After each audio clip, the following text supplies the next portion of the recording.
Hello, good afternoon. My name is Richard. This is over and over and over again. It is finally the final game of the season. It's been a very long season, hasn't it? An up and down season, as we know. But of course, the next 90 minutes will decide which European competition we'll be playing in next season. Will it be the Champions League or will it be more likely the Europa League? This is Arsenal versus Everton, final day of the season. It's the last watch along of the season coming up the other side of this.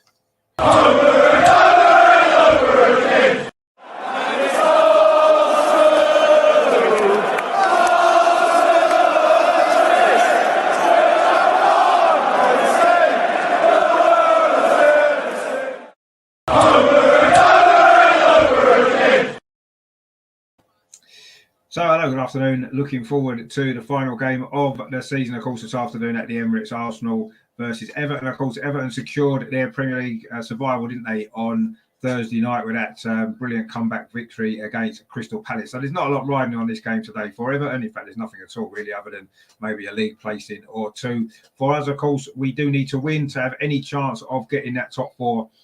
We would need Tottenham to lose away at bottom side Norwich, of course, who have already been relegated. The chances of that seem very unlikely, but ultimately all we can do is win our game and hope for the best. Now, we've got the team news in for this game this afternoon. So Arsenal line up like this. It's Aaron Ramsdale in goal. Back four, Cedric Suarez at right back. Rob Holding is back following suspension. He partners Gabriel, and it's Nuno Tavares again at left back.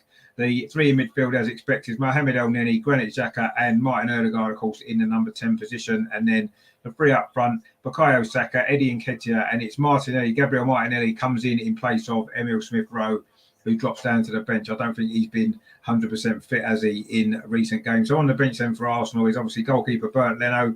Ben White's only fit enough for the bench. He didn't look fit the other night at Newcastle, did he? Let's be honest. We've also got Sambi Lokonga, Zach Swanson, Emil Smith-Rowe, Nicolas Pepe, Charlie Patino, Alexander Lacazette and Salah Millard as well. A few young players on the bench for Arsenal. Everton then, they've made quite a few changes, haven't they, to their team that, of course, started the game against Crystal Palace on Thursday. So it's Asmir Begovic in goal. They're saying it could be a back three or a back four. Either way, it's John Joe Kenny, Jared Braithwaite, Michael Keane and Mason Holgate. They've got Abdoulaye Doucouré, Tom Davis and, of course, our old friend Alex Iwobi. And then in their front three, Dominic Calvert-Lewin is, of course, the centrepiece of their attack. Could be his last game forever, and he could be playing at the Emirates next season, couldn't he? And he's going to be flanked by Damari Gray and another old friend of ours, Dele Alli, of course, the former Tottenham player who has, of course, joined Everton this season. So they are the lineups. Everton have got a few youngsters on the bench as well. They've got Andy Lonergan as the goalkeeper. They've got Vitaly Mikalenko, the Ukrainian defender. Seamus Coleman as well, of course. He was praised, wasn't he, by Frank Lampard the other night in that great video. Anthony Gordon, Donny van der Beek, and Czech Tossen as well. They've also got a couple of youngsters, Isaac Prince, Reece Welsh, and Lewis Dovin. So they are the lineups for this game in for this afternoon. I say not a lot riding on it for Everton. They'll be nice and relaxed, won't they, this afternoon? It's all on Arsenal to get the win. Yes, Everton made a few changes. They've still got some decent players there, haven't they? Dele Alli played well the other night when he came on against Crystal Palace. He'll be looking to make an impression, won't he, from the start of this game today. Of course, Damari Gray, who scored that dramatic late winner, didn't he, at Goodison Park back in December. Was it November? Obviously the game that really changed the course of our season, didn't it? That defeat. We went on a great run after that, got ourselves up into the top four. It's not quite going so well the last few weeks, but yeah, that was an important game in our season. Actually, losing that game did make a shift, didn't it?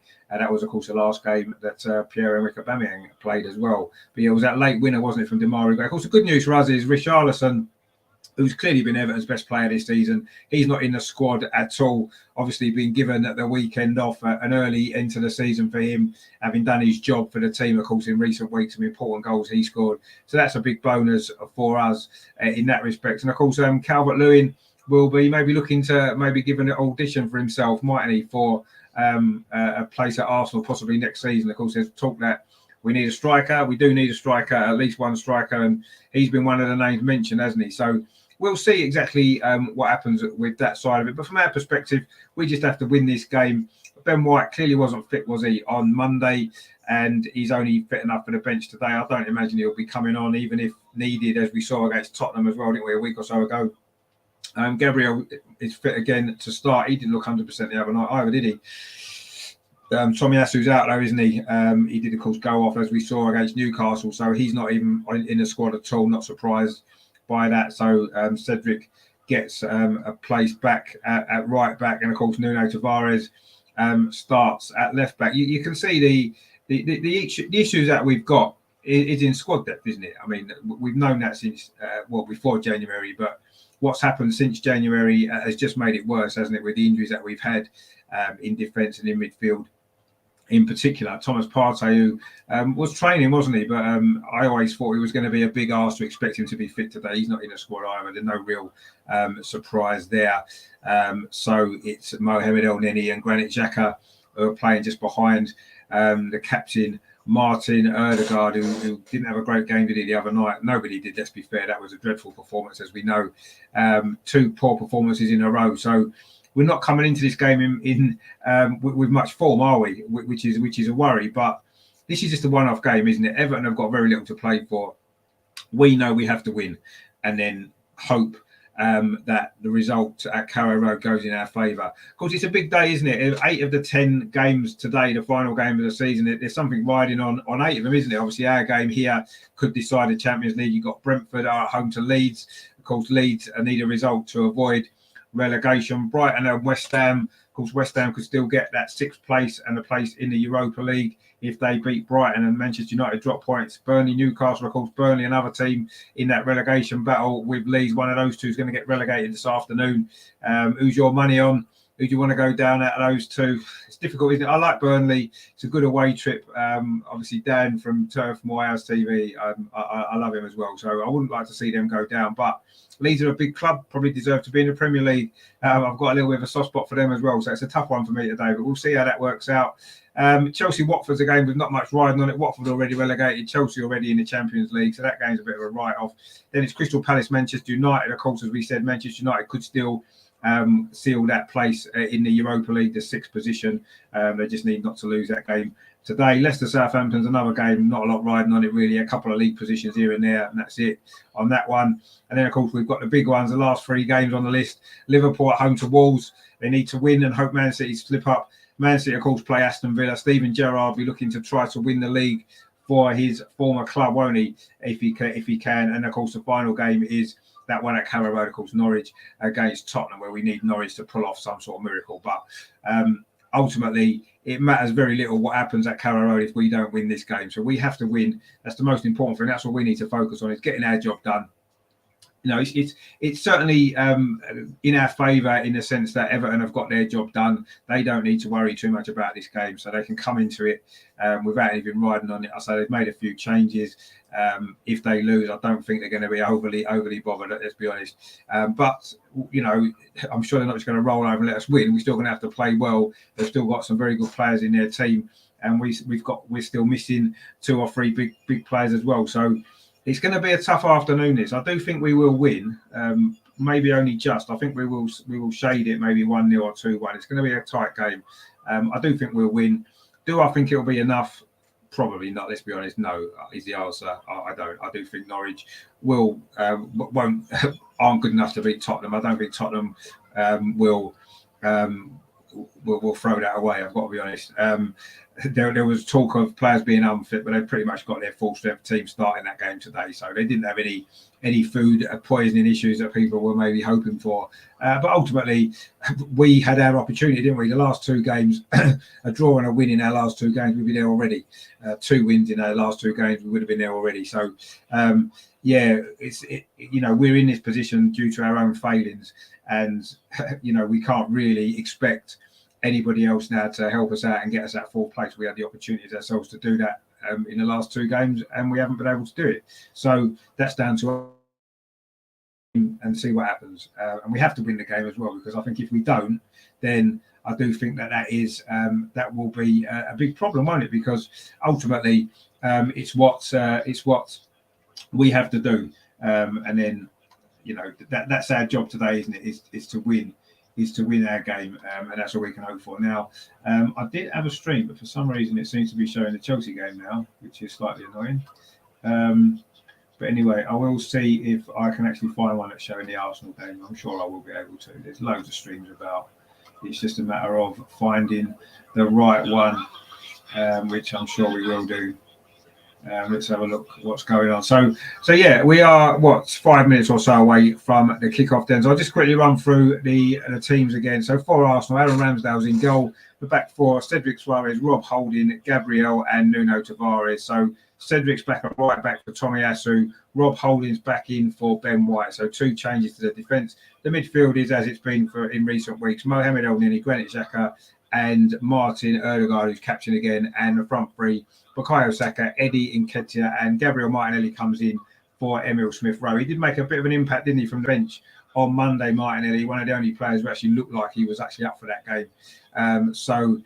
He's back in at the starting lineup for Everton. They've made several changes to their side that won, of course, on Thursday night to seal their Premier League survival. It's Asmir Begovic in goal. Their back four is John Joe Kenny, Gerard Braithwaite, Michael Keane, and Mason Holgate. They've got Abdoulaye Doucouré, Tom Davis, and Alex Iwobi, of course, our former player, across their midfield. And then their front three, it's Dominic Calvert-Lewin, of course, up front, and he's flanked by Damari Gray and Dele Alli, who I'm sure is going to get a great reception from the Emirates crowd, of course, the former Tottenham player. So they are how the teams line up. I'll say it's maybe slightly in our favour, those lineups, actually, because I think that Everton have rested a few players, probably as you'd have expected them to have done after they sealed, I say, their survival the other night. An intense game that was. I'm sure some of their players probably needed a rest, and Richarlison, of course, is not in the squad at all. He's not even on the bench for Everton. So they've left him at home. He may well have gone off on holiday,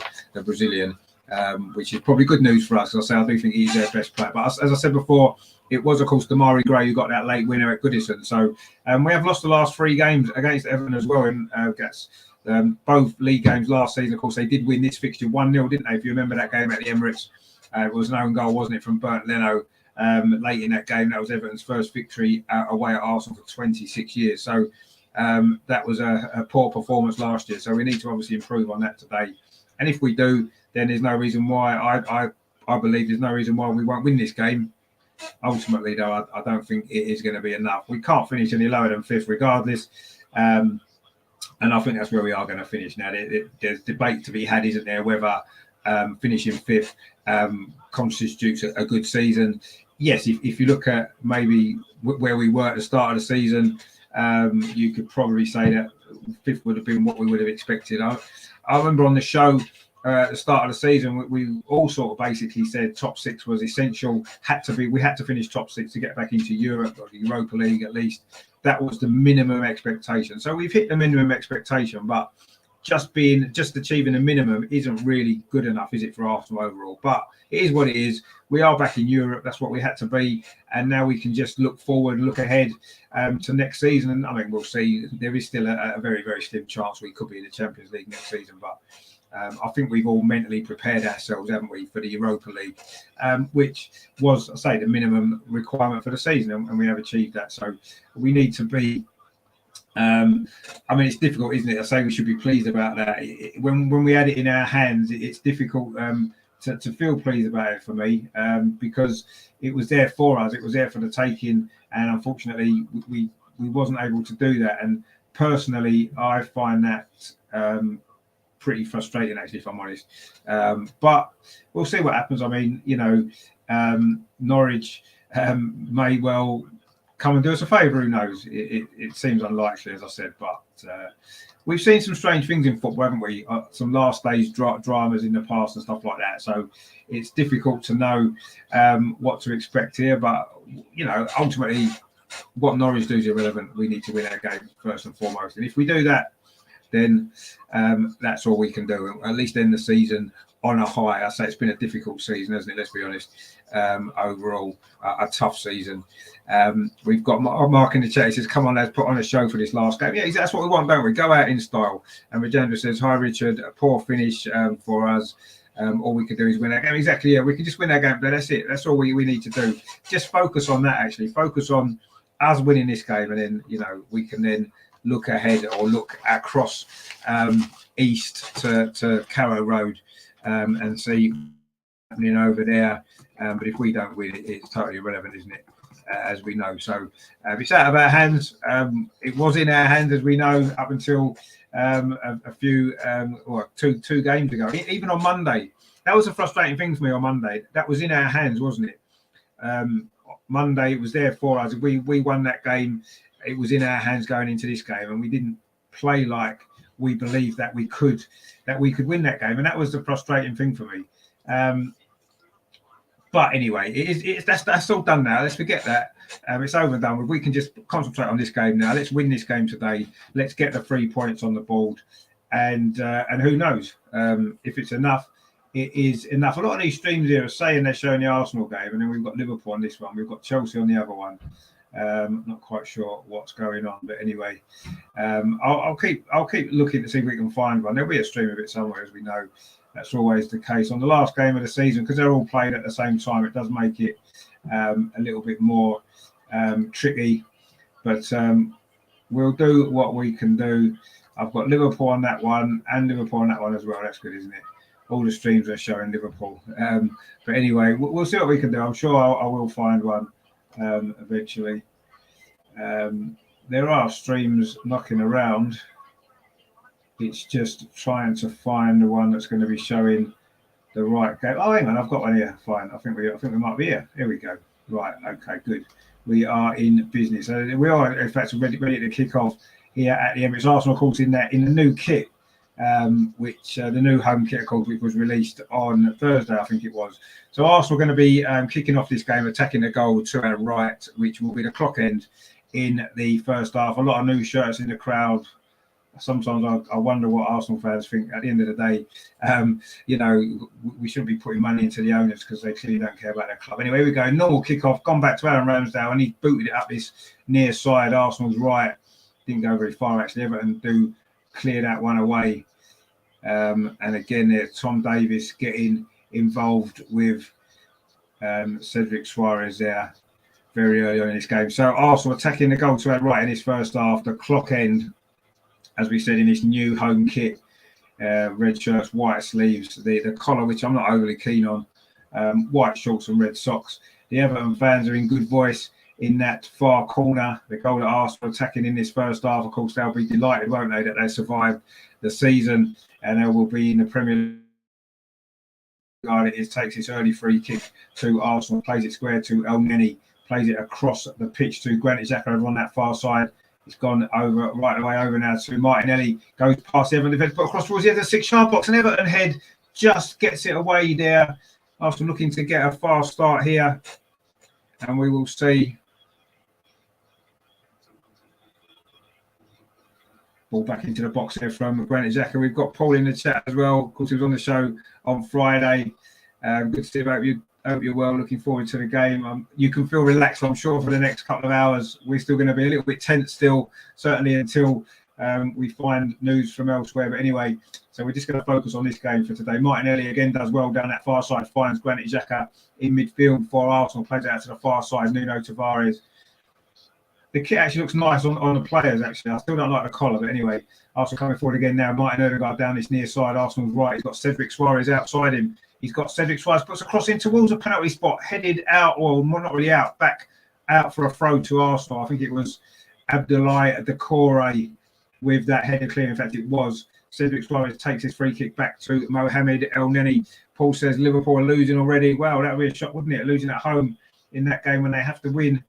Anyway, we'll see. I'm sure it's very early days, isn't it? You'd imagine they'll come back. I'm sure their asthma treatments will kick in soon. Martin Odegaard now coming forward for Arsenal. Again, Saka on this near side. Arsenal showing a lot of energy in the early part of this game. Just to sit back, they've got everyone behind the ball. Gabriel now plays it out to that far side to Nuno Tavares. It's been a very, very disappointing season for him, isn't it? His first season at Arsenal has really struggled at left back. Rob Holding now bringing the ball forward for Arsenal. Finds Cedric on this near side. It's been all Arsenal possession in these opening 2.5 minutes. No real chances yet, though. Granit Xhaka in possession for Arsenal. Finds Mohamed El Neni. And now Cedric Suarez on this near side. Arsenal's right. It's a nice little back heel to Martin Ødegaard. Puts the ball into the box, looking for the run of Eddie Nketiah. He does well, actually. Eddie plays it back out though to Cedric Suarez. Can he get across in? He can. It's deflected off John Joe Kenny. Is going to be a corner to Arsenal. It's been relentless Arsenal pressure in these early stages here, but it is obviously still 0-0. But Arsenal get their first corner. It's going to be taken by Bukayo Saka on his near side. Arsenal's right. It's going to be an in-swinger with his left foot. Can Arsenal get an early goal just to settle everybody down? Plays the corner short to Martin Ødegaard. This is a tactic we've played quite a lot. He plays it square towards the edge of the penalty. A shot comes in from Cedric Suarez. It was, but it was blocked, and it's now cleared away by Everton up to halfway. It's going to be a throw to Arsenal over on that far side. Aaron Ramsdale coming up to try and take it, but he's been waved away. But it was Cedric there with that shot from the short corner from about 20 yards in towards the penalty. It just hit there was all the Everton players back inside the penalty area, and they did manage to scramble it away. Arsenal coming forward again now with Cedric Suarez, plays it in to Bukayo, to Eddie Nketiah, who finds Martin Ødegaard, plays the ball into the centre circle to Gabriel, striding forward from the back. Now he's got Nuno Tavares in support over on that far side. Nuno Tavares, the Portuguese, plays it back to Brazilian Gabriel. Now it's back with Rob Holding inside the centre circle again. Arsenal keeping possession, but not really creating anything at this moment. Everton, I say, everybody behind the ball, not a lot of space. Martin Ødegaard now trying to find some. He's found Eddie Nketiah, drills it across the 6-yard box. Oh, Saka was coming in late, but he couldn't quite get there. It's cleared away by Mason Holgate. But again, Arsenal picked up possession. Referee is Andre Mariner. He waves play on. Ball over the top. That's a good ball. Tavares plays it across the 6-yard box. It falls to Martin Ødegaard. It's blocked again by Michael Keane. And Arsenal have really started this game on the front foot. Really, really fast start. It's a lovely ball, actually, to Tavares. A lovely ball across the 6-yard box. Everyone didn't really deal with it. Martin Ødegaard's shot. Was it blocked by the defender or was it goalkeeper Begovic? Let's have a look. It was actually the goalkeeper, I think, that saved that. But it's a corner to Arsenal over on that far side. Mark C says a goal by Neto for Wolves. Liverpool are losing in the early stages at Anfield. I'm pretty sure they'll come back. Mark says, Rich, do you think Eddie will stay with us? Maybe it depends on what other offers he gets as well, don't forget. That corner comes into the near post. Everton don't really clear it away. Gabriel was in there, but it's now cleared away by Everton, by Tom Daly. Arsenal with relentless pressure. I don't know, really. I think we need better than Eddie, if I'm honest. He'd be a nice little squad player to keep. Does he just want to be on the bench every week next season, or most weeks, and just coming off the bench? I'm not sure if he will. But anyway, we'll see what happens. I would keep him as a squad player, but no more. He certainly shouldn't be starting games, should he, if we want to progress. As well as he's done, he's not that level, is he? Saka with a shot there from the edge of the box, but it goes over the top. Everton complaining about a foul maybe earlier on in that move. In fact, it's Dele Alli who's gone down and holding his wrist. And Gabriel Martinelli goes across and tries to help him to his feet. And in fact, he does do. It was Gabriel with the foul. In fact, it did look like a foul, to be fair. It wasn't given, and it's Dele Alli, so we don't really care. We've played 6 minutes, and Dele Alli is back on his feet again, still holding his arm and not really moving too freely at the moment. But yeah, I mean, I would keep Eddie as a squad player unless we can get some good money for him. It seems unlikely. He's out of contract, isn't he? So we either give him away for free, or we keep him, offer him a new contract, and he stays in the squad. I'm not sure. I personally think maybe we've got an opportunity to look at buying some better strikers for next season. And unfortunately for Eddie, as well as he's done in recent games, I don't think he's good enough to take us to that next level. But anyway, Everton now over the top, looking for Dominic Calvert-Lewin now, but Ramsdale was out quickly, and I think the offside flag would have gone up anyway. But Arsenal in possession, so we carry on. Martin Ødegaard coming forward down this near side, finds a Bukayo Saka on this near touchline. Arsenal's right, plays it inside to Eddie Nketiah. A little touch off to Cedric Suarez. Arsenal have dominated certainly the possession in these early stages of this game. And the only goal in the Premier League is that goal at Anfield from Neto, the early goal for Wolves. Incredible start that's been, hasn't it, there? Looks as though at this stage it's Man City's title, but I say we're very early on, aren't we, here? Cedric Suarez then pings the ball over to the far side to Nuno Tavares, plays it in to Granit Xhaka, now out to Martinelli. Now it's Nuno Tavares again. He put a good ball in a moment ago, shapes the cross, but instead goes back to Granit Xhaka just on the edge of the penalty area. Cross comes in, headed away again by Michael Keane to Tavares. That's actually I thought it was a poor header, but it does reach Granit Xhaka. Now Mohamed Elneny, relentless Arsenal pressure, but so far just that one real opportunity, the effort from Martin Ødegaard, which was blocked by the legs of Everton goalkeeper Martinelli, Everton goalkeeper Bergovic, sorry. Paul says he's been linked to us recently, Eddie Nketiah, has he? Well, maybe we'll do a swap with Dominic then, see how that works out. I'm not convinced by Calvert-Lewin, actually. I've got to be honest. I can see what he's got that we don't have, that physical presence up front, which he'd probably do well for us. I'm just not sure if we would use him in the right way. I'm not sure if we'd be able to get the best out of him in the way that we play. I'm not really sure. I think Gabriel Jesus would probably fit our style better. But we'll see. I mean, I'm not really sure how that's going to work out yet. We'll see. Mark says we could end up paying 20 million for a bloke to sit on the bench anyway. Well, no, yeah, that's true. We could, but then you've got to think about it. Right? Lacazette may well be leaving. Eddie's out of contract. So if we bought a striker for 20 million, we're going to have nobody else. They're about to play, aren't they? I'm hoping we maybe spend a bit more than 20 million on a striker, because I think we need a striker a bit better than a 20 million striker personally. But anyway, we'll see what happens. The transfer window is going to be interesting for many teams this summer, isn't it? But we'll see what we do. Martin Ødegaard now coming forward for Arsenal. Had a good start to this game. The Norwegian finds, well, he tried to find Bukayo Saka, but it was well defended there by John Joe Kenny. One of two players called John Joe, of course, in the Premier League. Shelby at Newcastle is the other one. Paul says there, agree with that. Jesus is definitely who you should be after. Leave DCL alone. I mean, I just feel as though with the way Arteta wants to play, obviously Jesus is at Manchester City, Arsenal and Man City's style is kind of similar. And I think for the way that we play, Jesus would fit us better. Personally, I would like a Dominic Calvert-Lewin type striker, because he's a good, we lack that focal point in attack. And sometimes when you're losing the game, you can knock a ball into the box. He's going to be there. He's strong. He's good in the air. So I think he would be more what I would want. But just for the way that we play, I'm not sure if he would necessarily suit what we need. Terry says, afternoon, Richard. I hope all's well, mate. And hi, everyone. Yeah, how you doing, Terry? Thanks for tuning in, mate. Hope you're well.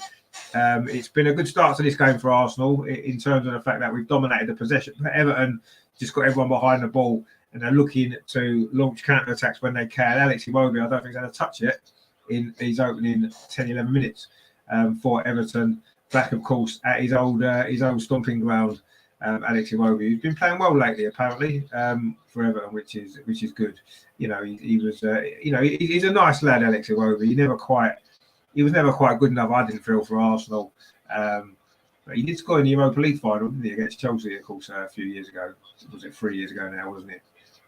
Nice goal that was, actually, but pointless in the end. The shot comes in there from the end of the box from Eddie, and this is another shot. Good save from Begovic. That was Martinelli, actually, from about 10 yards. Good save from the Everton goalkeeper. Now Martin Ødegaard tries one from the edge of the box. Again, it's blocked and closed down. You have to say Everton are defending actually for their lives in this game, even though they don't really need to. Anyway, the Iwobi there just tried to clear the ball away over on that far side. He has won a free kick in front of those Everton fans. It was a foul by Nuno Tavares. Paul says, is Iwobi in the middle or wing back? He seems to be a wing back at the moment. Actually, certainly when Arsenal have got possession, he's sort of dropping into that wing back position. He's not really got on the ball. Martinelli with a good effort actually, but a decent save, quite close to the goalkeeper Begovic there from about 10 yards. First time effort. Everton failed to clear the cross. It was a decent shot there from Martinelli, but it was quite close to the goalkeeper. He made a decent save actually. The experienced Bosnian, who's now taking this free kick over on that far side. Just in front of the Everton fans, it goes long towards Calvert-Lewin. He shows his strength in the air there with that header, and that's what he would bring, wouldn't he, to us? He would win a lot of balls in the air, wouldn't he? But we'll see what happens in the summer. A lot of activity, I'm sure, is going to happen in the market. Iwobi's actually going to take this throw over on the far side for Everton, so he knows this ground very well. Scored a few big goals for Arsenal, actually. He always seems to have a lot of potential, but he never really seemed to quite fulfill it for Arsenal, did he? And I guess the same could be said of his time at Everton as well, if we're totally honest. Paul says there, his better games since Lampard came in have been through the middle. Well, yeah, he is definitely over on that far side. Everton's right in these early stages. He's done okay. He's not really had much of the ball because Everton haven't had much possession at all. But they are in possession now, Everton. Tom Davies knocks the ball over top again, looking for Calvert-Lewin, but Gabriel's there. And Arsenal now can look to launch a counter-attack here on this near side with Bukayo Saka. Mark C says, is it true that we've signed a teenager from Brazil, Mark Quinos? I think we have. I heard that we'd signed him. Kind of sums up what our transfer policy is. It's signed a load of teenagers, and that's it. Let's hope it's the first of many signings. But yeah, I do believe we have signed him. That's what I've heard we have. So we'll see what he can bring to the team. How much he'll play next season, we'll have to wait and see. But anyway, with the Europa League campaign, he's probably going to get a few appearances there at least, isn't he? Along with some of the other younger players. That's a nice dummy there from Ødegaard. Finds Bukayo Saka on this near side. But in fact, the offside flag was up against Saka. And it's going to be a free kick to Everton. We've played nearly 14 minutes here at the Emirates Stadium. It's still Arsenal 0, Everton 0. It's been mostly Arsenal possession in the Everton half. Everton just say putting 10 men behind the ball. Their fans are in good voice, actually. The Evertonians over on that far side, of course, have had a good week, haven't they, Everton? As we know, it was a great comeback, wasn't it, on Thursday night to secure Premier League survival. I'm sure this game would have been a lot different, wouldn't it, had Everton needed to get a result to secure their safety. I'm sure they would have set up differently. They wouldn't, Richarlison would probably have played on one or two others. So I say that's maybe helped us a little bit. Calvert-Lewin again holds the ball up really well. You can see exactly that's the sort of centre forward that we could do with. I'll say I'm not sure if it's what we'll do, but anyway, we'll see. Martin Ødegaard now back in possession for Arsenal, finds Nuno Tavares over on that far side in the sunshine here at the Emirates, plays the ball inside to Gabriel Martinelli, does really well, holds off Abdoulaye Doucouré and actually wins a free kick as well. The Brazilian there, Martinelli doing really well again and wins that free kick. It is going to be a set piece to Arsenal. We've done reasonably well from set pieces this season, haven't we? It was a pullback there. Doucouré did have a hold of his arms. Terry says there, 1-0 to Spurs. Well, there you go. We're not surprised about that, are we? Let's be honest. But anyway, Arsenal got a free kick. It's sort of about 25 yards outside the penalty area. Glows in the chat there says, "Hey, I gave up, but Mikel should buy Perez. Well, he needs to buy something. Maybe some players would be nice." Cedric's just a little bit of an injury there, but he's okay now. But this free kick, I say, it's about 25 yards outside the penalty, just over on that, towards that far side, the left-hand side, as we look it's sort of in line with the edge of the penalty area, or a little bit in from there. But it could be a decent position. This Martin Ødegaard with his left foot can put this in. You'd be looking at putting it in between the sort of 6-yard box and the penalty spot, wouldn't you? That little area there. The goalkeeper won't come for that, and hopefully we can get someone on the end of it. We've got Rob Holding in there, Gabriel, Nuno Tavares as well, Granit Xhaka. In fact, Martin Ødegaard now whips that ball into that very spot, the edge of the 6-yard box. Is headed over by the defender for Everton, Braithwaite there. Of course, he was sent off, wasn't he, last week against Brentford? But of course, they did play midweek that he served the suspension in that game. He's back, of course, today. But it's going to be another corner to Arsenal on this near side. This one, it's the third or fourth corner Arsenal have had already in this game. This one again is going to be taken by Bukayo Saka as we look to get this early lead here at the Emirates Stadium. The last game of the season. It's been a long, difficult season for Arsenal. Bukayo Saka now whips it in towards the near post. It's flicked on, almost reaches Eddie, but it just bounces off the Arsenal striker. Everton do clear it away just into the Arsenal half. Aaron Ramsdale comes and gets that, plays it to this near side to Martin Ødegaard. We've played 17 minutes at the Emirates. It is Arsenal 0, Everton 0. We believe Tottenham are winning 1-0 at Norwich, which almost makes the result of this game irrelevant, but we still want to win. There's still plenty of time. If Cedric plays the ball square to Mohamed El Neni, then on to Granit Xhaka out on that far side to Nuno Tavares in front of those Everton fans. Plays it inside back to Granit Xhaka. A good cross, a volley there from Eddie Nketiah from about 12 yards. He couldn't keep it down. It's gone high over the bar and into the clock end. But another effort at goal from Arsenal. That was a good cross actually from Granit Xhaka, but Eddie maybe rushed his finish a little bit there on the volley. and it's gone high over the bar and into the clock end behind the goal. Is Arsenal 0, Everton 0. We have played 17.5 minutes. As I say, it's been mostly Arsenal pressure so far in this game. Chelsea are winning as well against Watford in one of the games that hasn't got anything riding on its Havertz there with that goal. The Tottenham goal was scored by Kulusevski after 16 minutes, supplied by Benteke as well. So they're 2 January signings. See, it just goes to show, doesn't it? If you sign players in January, sometimes it can actually pay off, and you can get where you get the results that you need to get, can't you? Marks said there the Leeds score. Let me just get that for you. It's 0-0 still, Brentford against Leeds, and Burnley Newcastle's 0-0 as well. So as it stands, it would be Leeds going down, wouldn't it, on goal difference? But still plenty of time left. There's going to be some drama up and down the country today, I'm sure. In fact, the only goals are Chelsea 1, Watford 0, Liverpool 0, Wolves 1, and Norwich 0, Tottenham 1. They're the only 3 goals in the Premier League so far. All the other games are still goalless. We've played, 18, nearly 19 minutes here, as we have pretty much everywhere else as well, as we head in towards the conclusion of the season. Damari Gray was shot for Everton. Good effort, actually. It's a decent save that was there from Aaron Ramsdale. The first chance for Everton. Damari Gray, again, of course, who got that winner in the reverse fixture at Goodison. With an effort there, the ball fell to him kindly on the edge of the penalty. It was a good effort, actually. And Cedric's just headed that behind. It's going to be a corner to Everton, who have started to look a little bit more threatening now in the last few moments there. And let's have a look. Mark C says, it looks like VAR is taking it off. Taking off. What goal are they taking off? Paul says they're 1-0 up now. Okay, so that means Burnley will be in trouble if that's the case.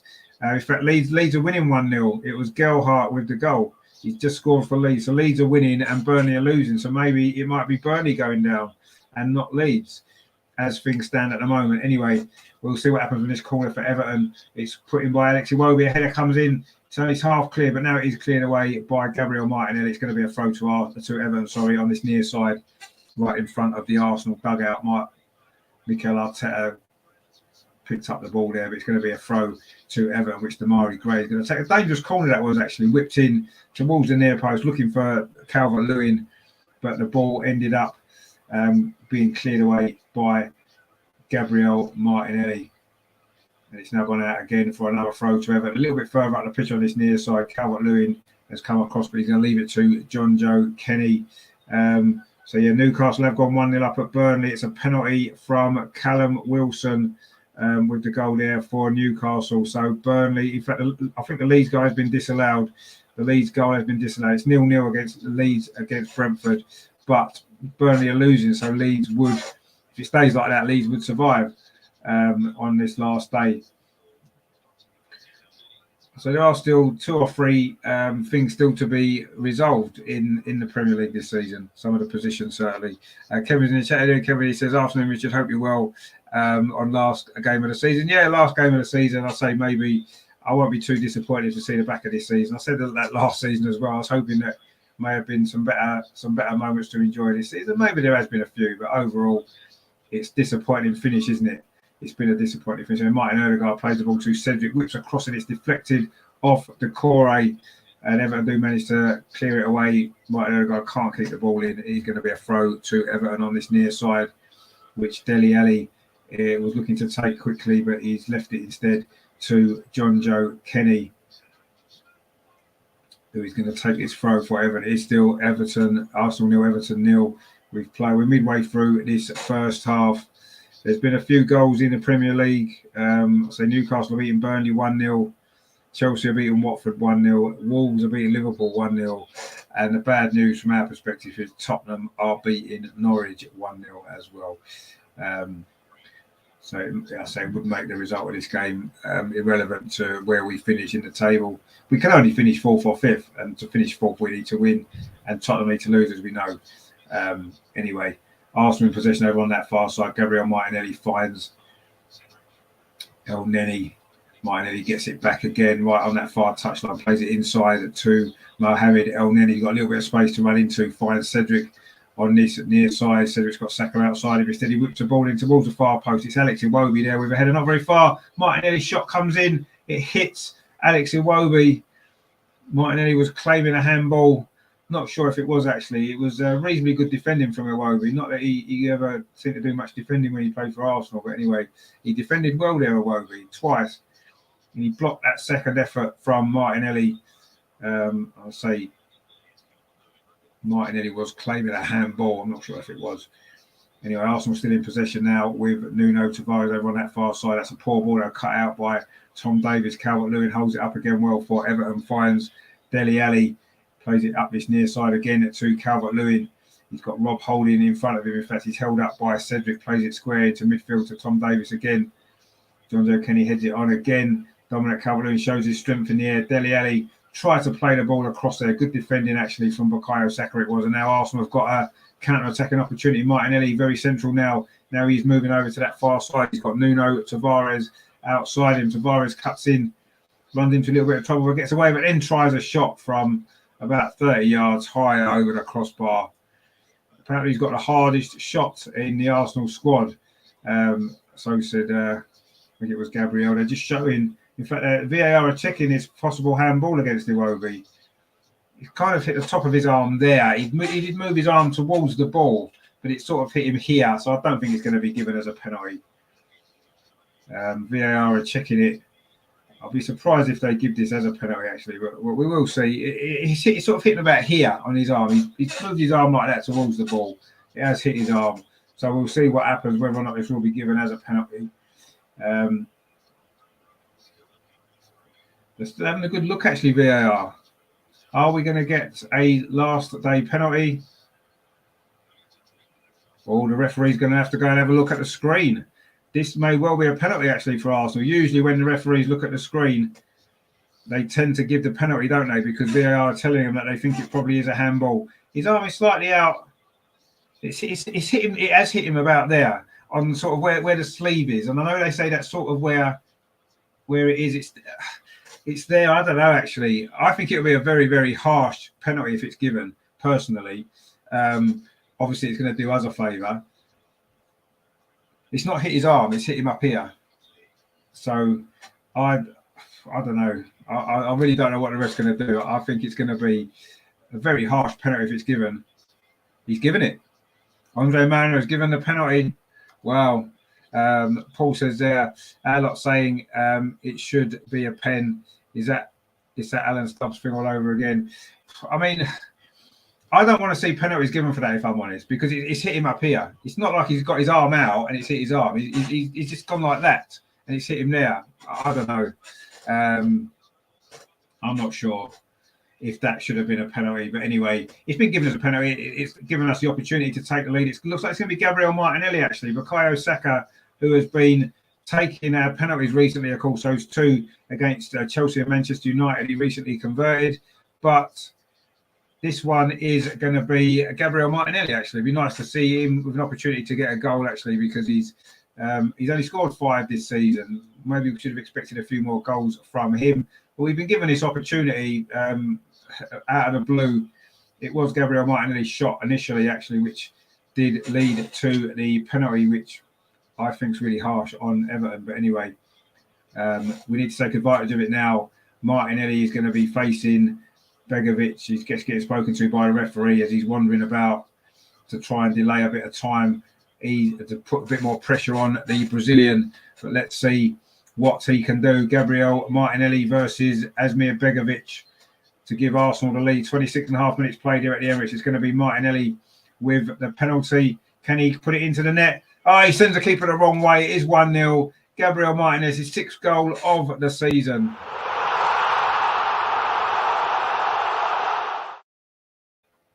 Lovely stuff there. Great penalty it was from Gabriel Martinelli. So it is, of course.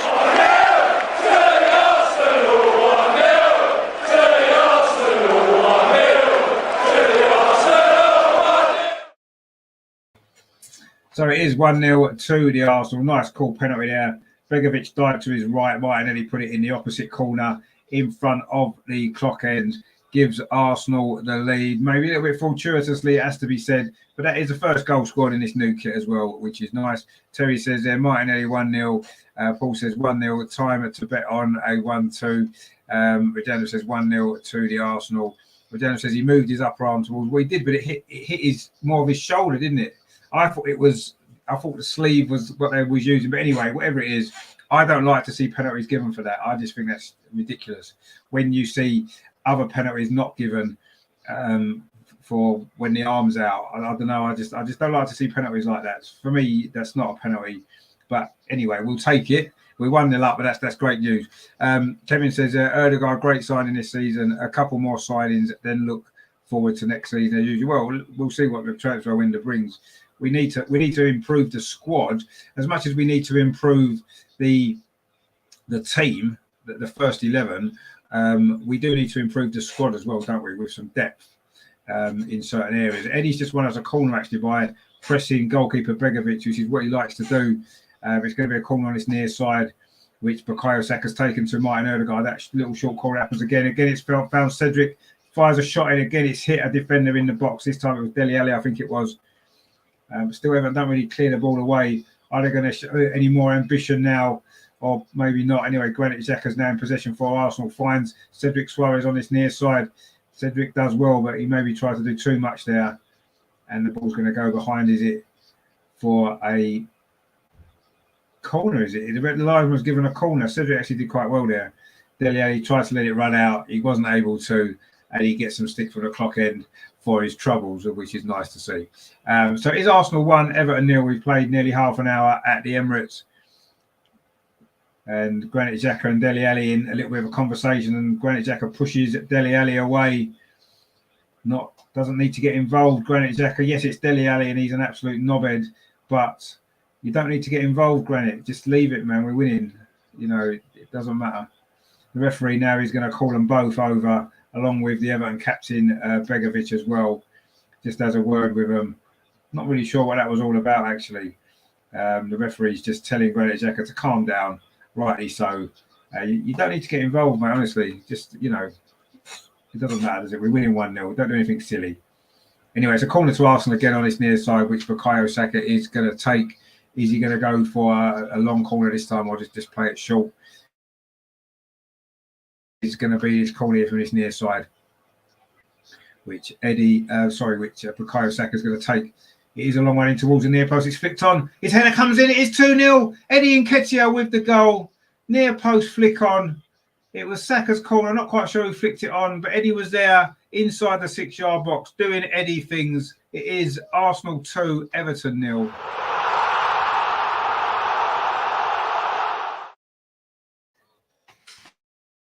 I think it was Martin that flicked it on at that near post. Let's have a look. It was Martinelli that flicked it on, and Eddie's just flicked it in from just on the edge of the 6-yard box. It was Martinelli with a near post flick. Eddie's got there, put it into that corner. It is 2-0 to Arsenal. Let's be honest, Everton have got no reason to fight back again from 2-0 down, have they, in this game? So I'm pretty sure they won't. Terry says 2-0 Eddie. Kevin says get in there. Terry says 2-0 Spurs. And Regenda says 2-0 to the Arsenal. Indeed, it is 2-0 to the Arsenal. We'll forget about Spurs. We expected them to win. We just want to win this game. We may be able to enjoy it now, actually. It is 31 minutes played. 2 quick goals there. The penalty from Martinelli, that header from Eddie Nketiah, has given us this 2-0 lead. We have actually won our last 10 final games of the season, actually. Going back to 2011 was the last time we failed to win on the last day. That was a 2-2 draw away at Fulham. The season that we finished third. Bukayo Saka coming forward again. This time, John Joe Kenny holds him up. Actually, the ball's given away by Branthwaite, and now Saka's in again over on that far side. Pulls it across the box. Is it going to be 3-0? It is going to be 3-0. No, it isn't. Oh, Martinelli was in there. Alex Iwobi actually with the defending for Everton inside the 6-yard box. Good work actually there from the forward man. Looked like it was going to be 3-0. As Bukayo Saka whipped that ball in across the 6-yard box. It bounced off. In fact, it wasn't Alex Iwobi. It bounced off Mason Holgate, and it was Mason Holgate who managed to stretch. But it's another corner to Arsenal. It's all Arsenal in this game, unsurprisingly. Let's face it, they've got nothing to play for here. Bukayo Saka now with this corner on this near side. Going to whip this in again. We score from the last one. A header comes in again. No, he doesn't. It's Begovic there. Begovic, sorry, with the punch clear, and Iwobi tries to finish the job. Looks like we're going to end this run of 3 defeats against Everton. And they'd only ever beaten us 4 times in a row once. That was in 1924. So it seemed unlikely that it would happen again anyway. Just statistically tended to suggest that. Rajendra says there, exactly, forget about Spurs. Kevin says that Everton, embarrassing really as a professional team, should try and win every game. Well, no, they should do, but they had a massive game on Thursday night. The high they would have got after that game. It's like when you win a semi-final, the next game, you're always flat, aren't you? And quite often teams lose their next game after a semi-final. So it's a similar situation, isn't it? I'm not saying Everton aren't trying. I just think that they're just on a come down. Made a lot of changes as well, and they don't need a result. So that's another reason why you tend to find at the end of the season, don't you? If one team needs a result and the other team maybe doesn't as much, it's that little bit of extra desire that makes the difference, isn't it? Even like 1% in top level sport is the difference between winning and losing, isn't it?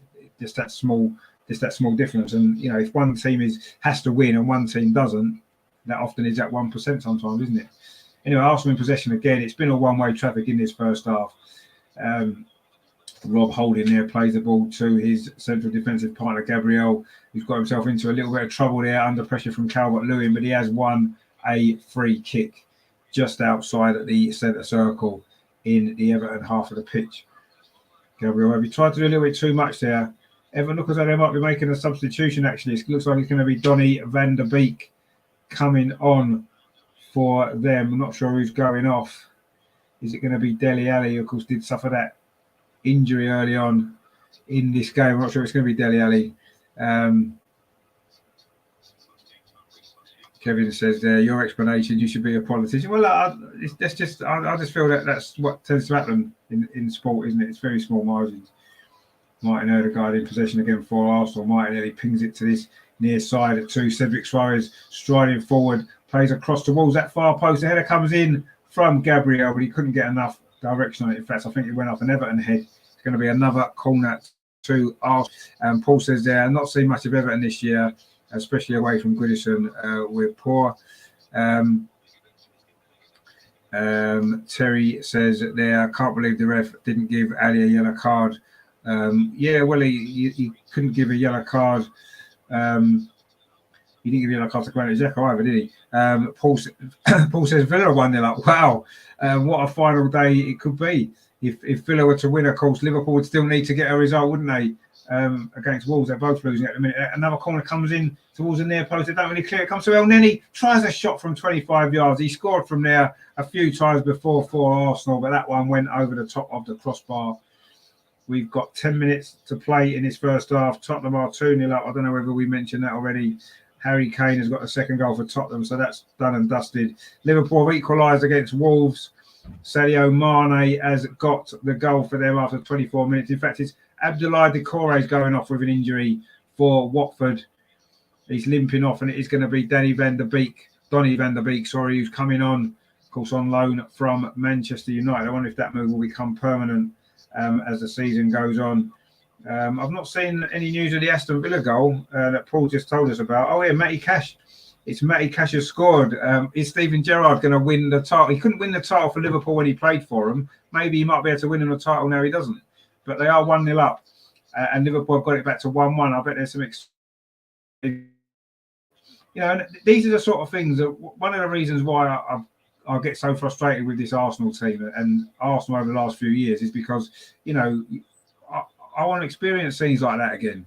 We've won the league before. I know what it's like, and it's great, isn't it? When you see those scenes happening elsewhere every year, and we're nowhere near doing that, it's frustrating really, because we should by rights be at least by now be putting some challenges in for the title. Everton now coming forward with Dele Alli. Calvert-Lewin's made a run off him. Instead it goes out to that far side to Alex Iwobi, who's getting forward from that wing back position just on the edge of the Arsenal penalty. That's a good ball into the box. Shot comes in from Damari Gray over the top of the crossbar. They've had one or two opportunities actually on the counter attack in this game. It's been mostly Arsenal pressure, but when Everton have come forward. They have been pretty direct. A good little dummy there from Calvert-Lewin.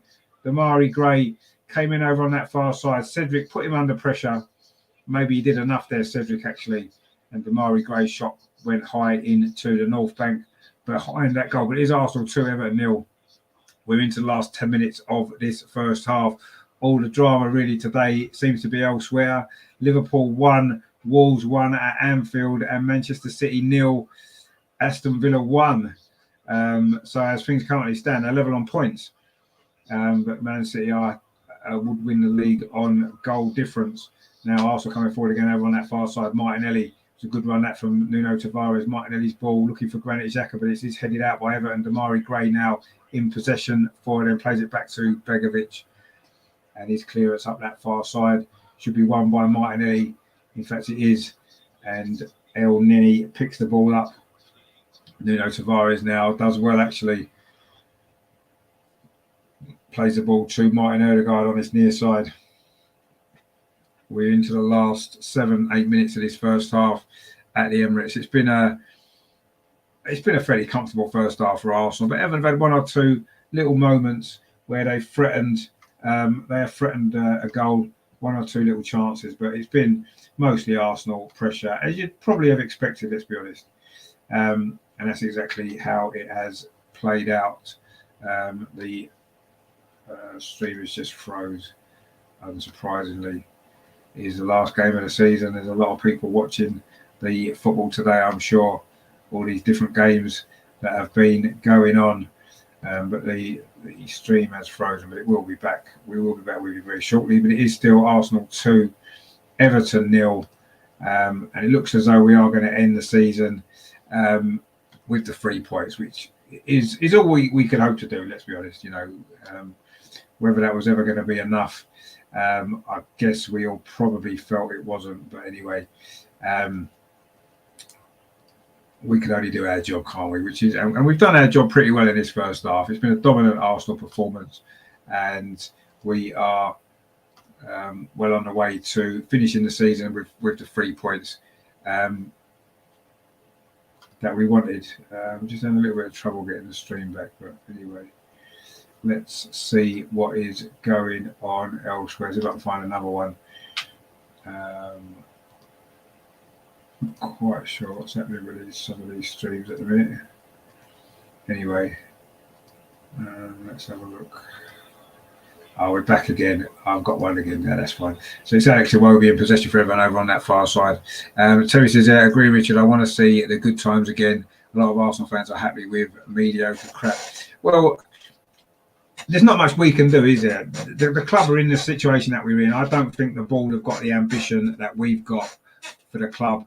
I think they'd be quite happy taking the European money, plodding along, signing a few new younger players on smaller contracts, less money, less wages, and trying to save money that way. I think the COVID situation has pushed that process along a little bit. And, while there are a lot of us fans that want more from the club, I don't like to use the word expect more, but we should expect more. We're Arsenal at the end of the day.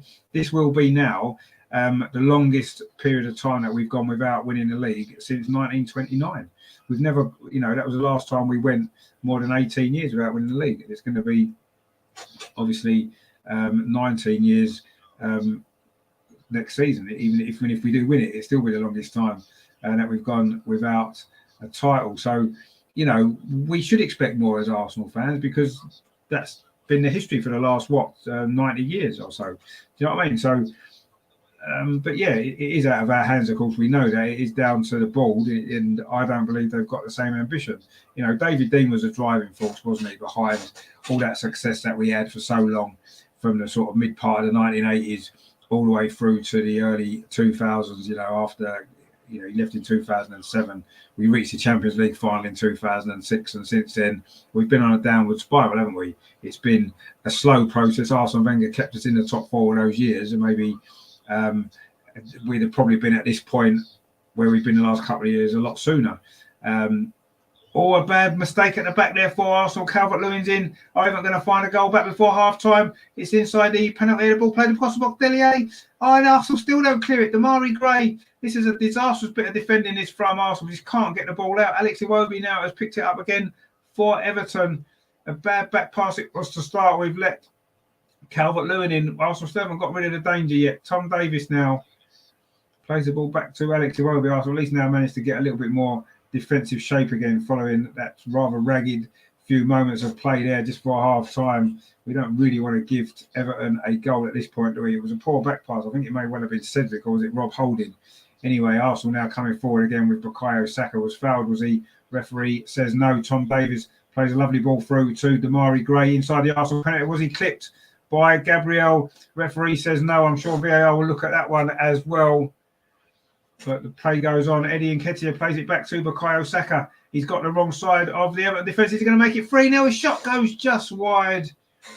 He is top scorer, Bukayo Saka. 12 goals this season. Looking for his 13th there. Got in just behind the Everton defence briefly. Got to the edge of the penalty area. Got his shot away. But it went just wide of that far post. Lovely little ball that was from Eddie Nketiah, actually. Good play from Saka. Held off. Branthwaite it was. And he tried to just bend it in that far corner. Couldn't quite get it on target. Good play again, though, from Saka. Just couldn't quite find that far corner, but great run from him. We haven't seen any replays of that possible penalty yet at the other end of the pitch.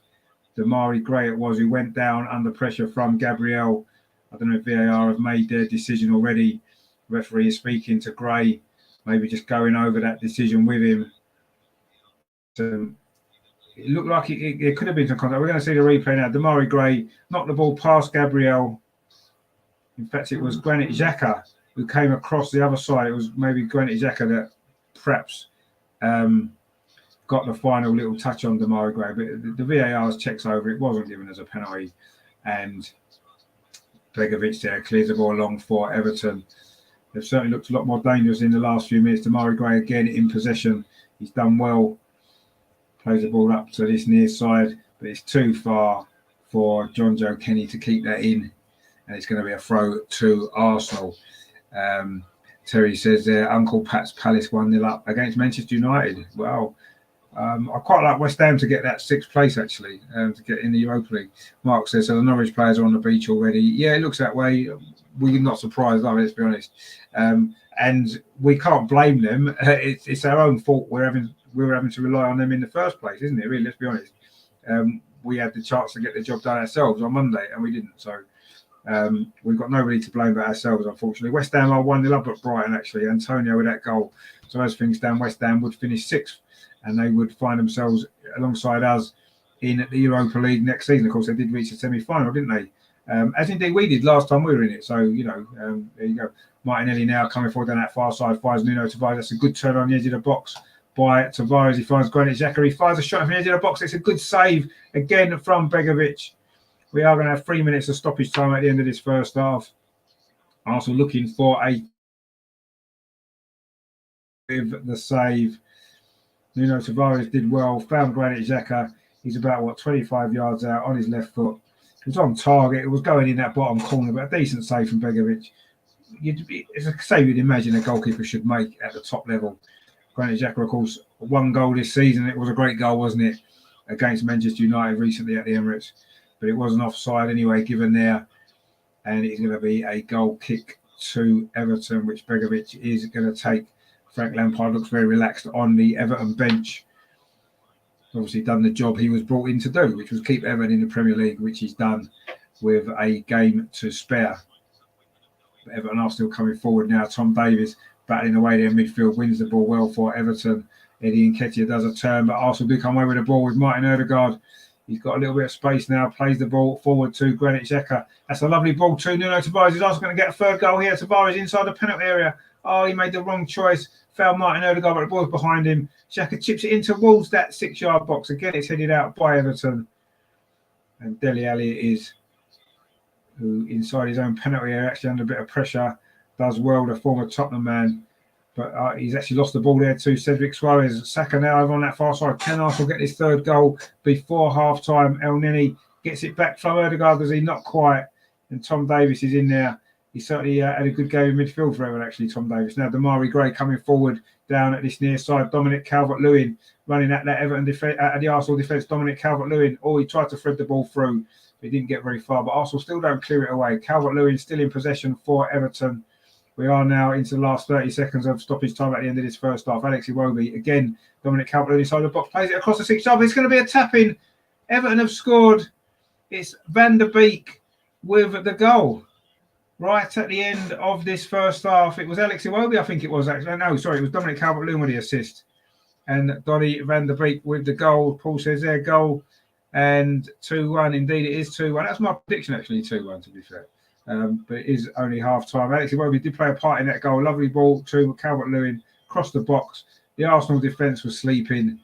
And it's a simple tap-in for Donny van der Beek.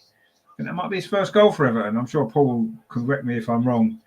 Rob Holding missed that ball. Cedric wasn't on the cover. And a simple finish for Danny van der Beek. And it is going to be 2-1 at half-time. We said Everton have been threatening a goal for the last 10 minutes or so. They've looked a lot better. Lucas says they're 2-1. Indeed, it is at 2-1. Mark says there, why don't our defenders ever smash the ball into Rosehead when they get the opportunity? Because it's not the style, is it? Arteta wants us to constantly pass.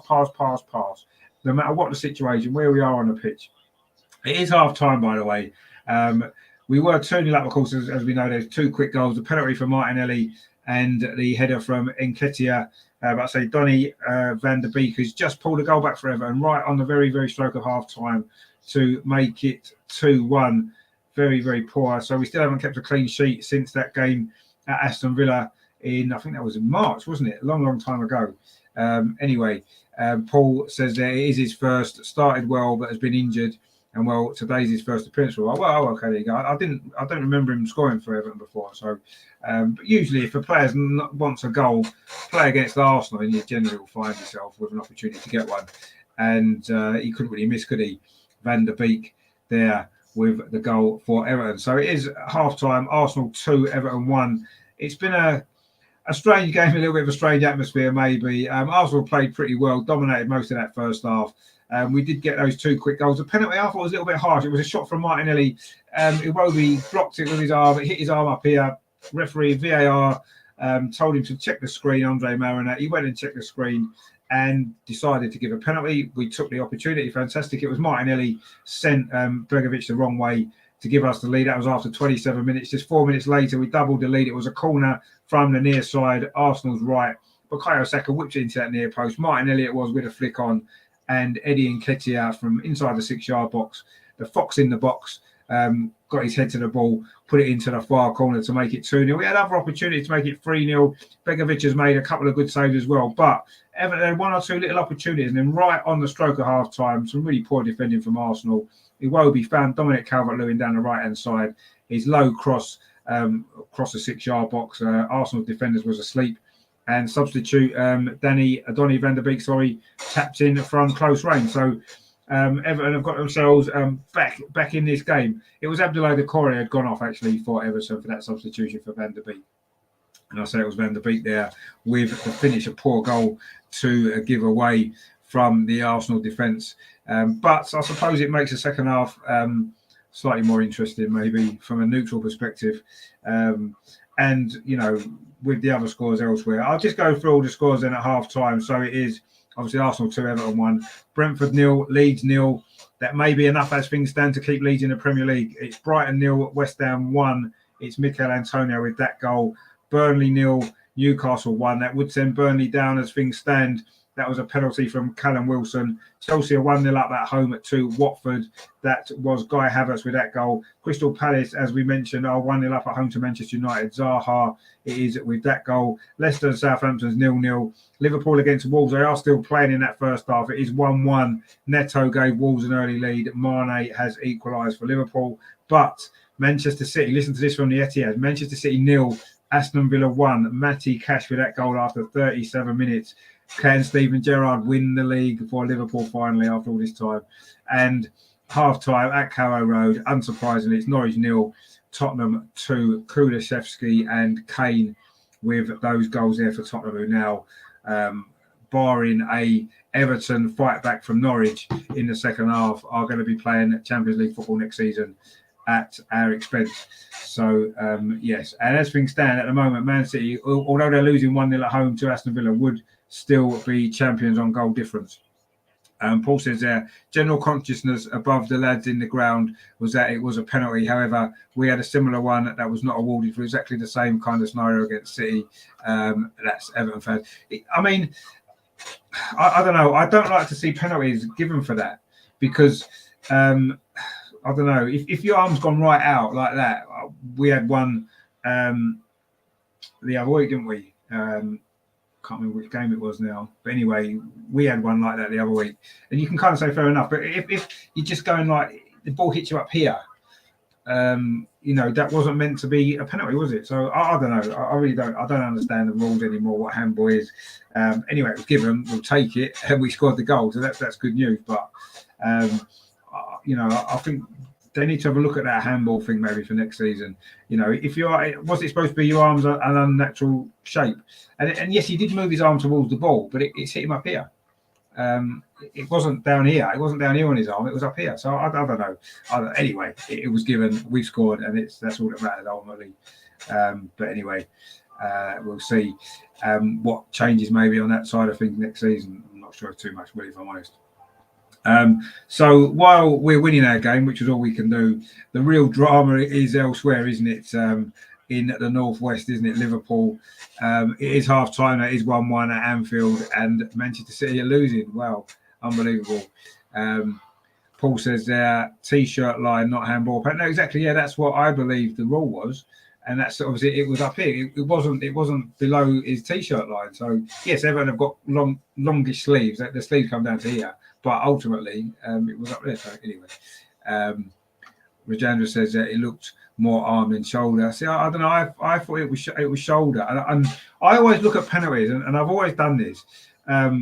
When they're given in our favour, in the same way they're given against us, how would I feel if that was given against us? Now, we had a very harsh penalty given against us, didn't we, at Tottenham, 10 days or so ago, which cost us big time in that game. And I thought that penalty was really, really harsh. And if this had been an incident like that one we just saw with Iwobi, if that had been like that, we would have felt that was a really harsh penalty to have been given against us, wouldn't we? We would really have felt that. So I look at it that way, and I think it's a harsh penalty. It's a soft penalty. It's gone in our favour, and we need to be grateful for that and take it, of course. But ultimately, I wouldn't feel very happy if it was against my team, a penalty like that. We none of us would. We'd all be complaining about VAR and all sorts, wouldn't we? So we can't now then turn around and be happy that we've been given it or agree it was a good decision when we would have complained the other way. We'd have been moaning that VAR has got a conspiracy against us, as we did after the Tottenham game for a very soft penalty as well.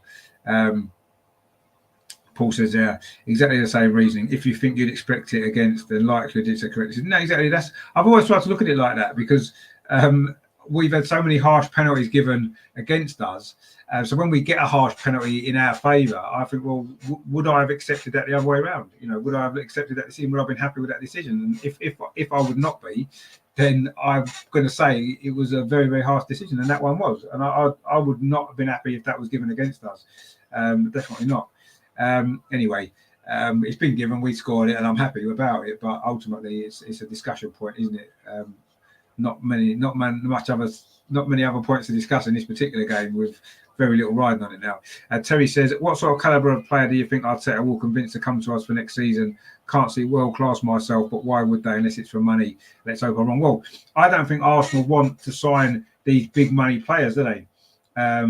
This is the reason why over the last year or so the transfers have been younger players. They're not going to demand these big contracts, and I think that's where we're going to go. So I don't know. I think it's out of Arteta's hands to a certain degree.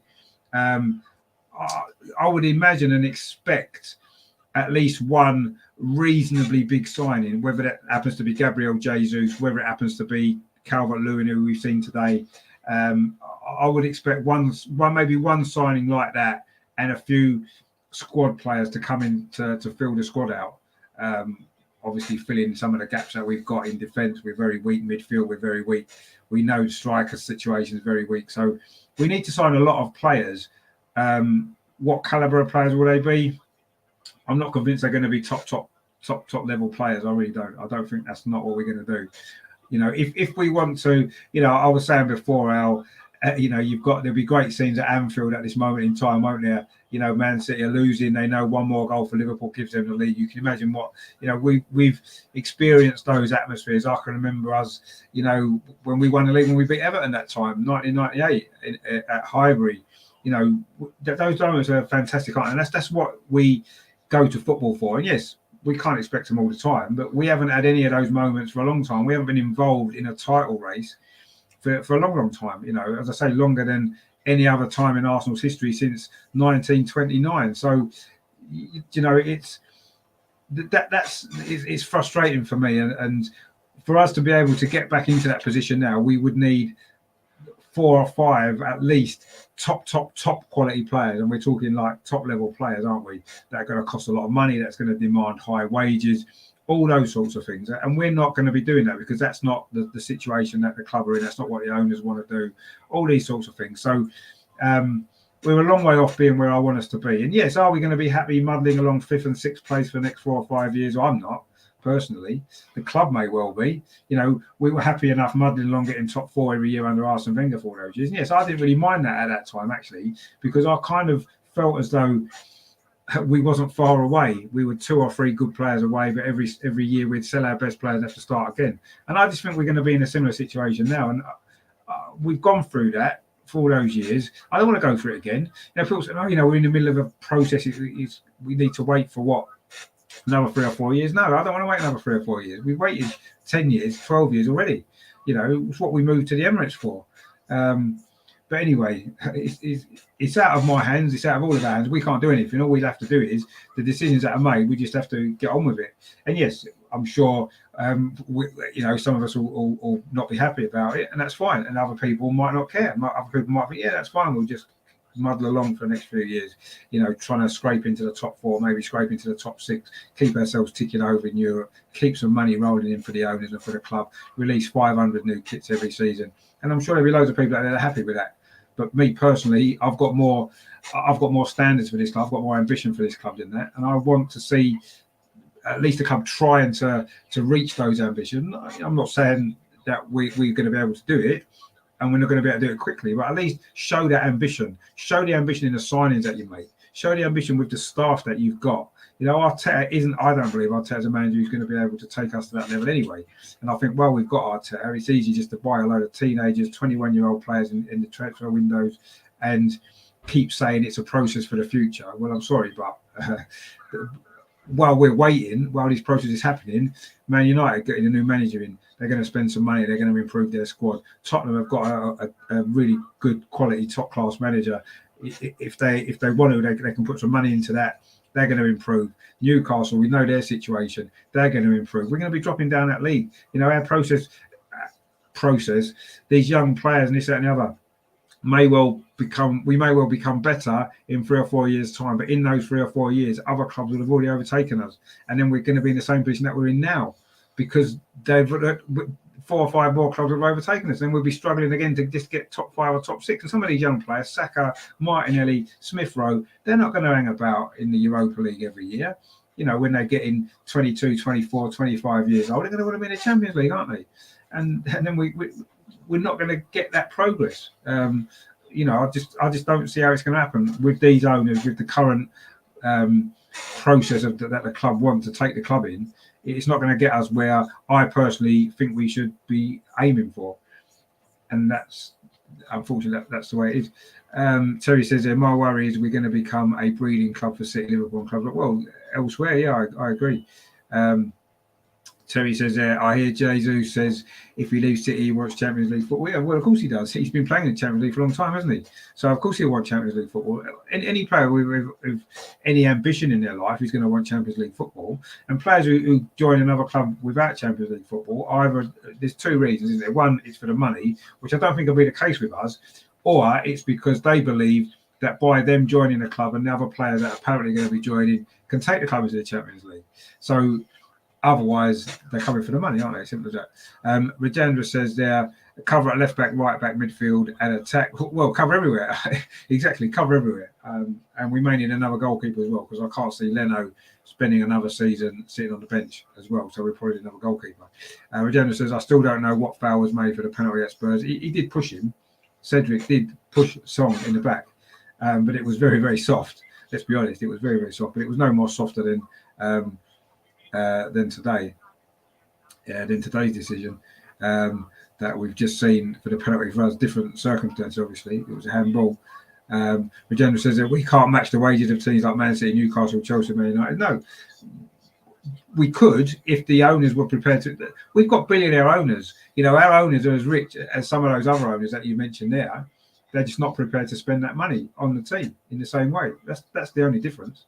You know, whether we need oil money. No, well, we don't need oil money. We just need our owners with their money to put it into the team, into the club. They're not prepared to do that. So, you know, anyway, Terry says, my worry is we're going to become we had that one already, didn't we? Paul says there, for years, where are we? Hang on. Where are we here? Paul says, we spoke about this on Friday. The longer it doesn't happen, the worse it gets. Exactly, yeah. And before you know it, you have an Everton this season type scenario. Interesting what you say about the stadium. Yeah, no, exactly.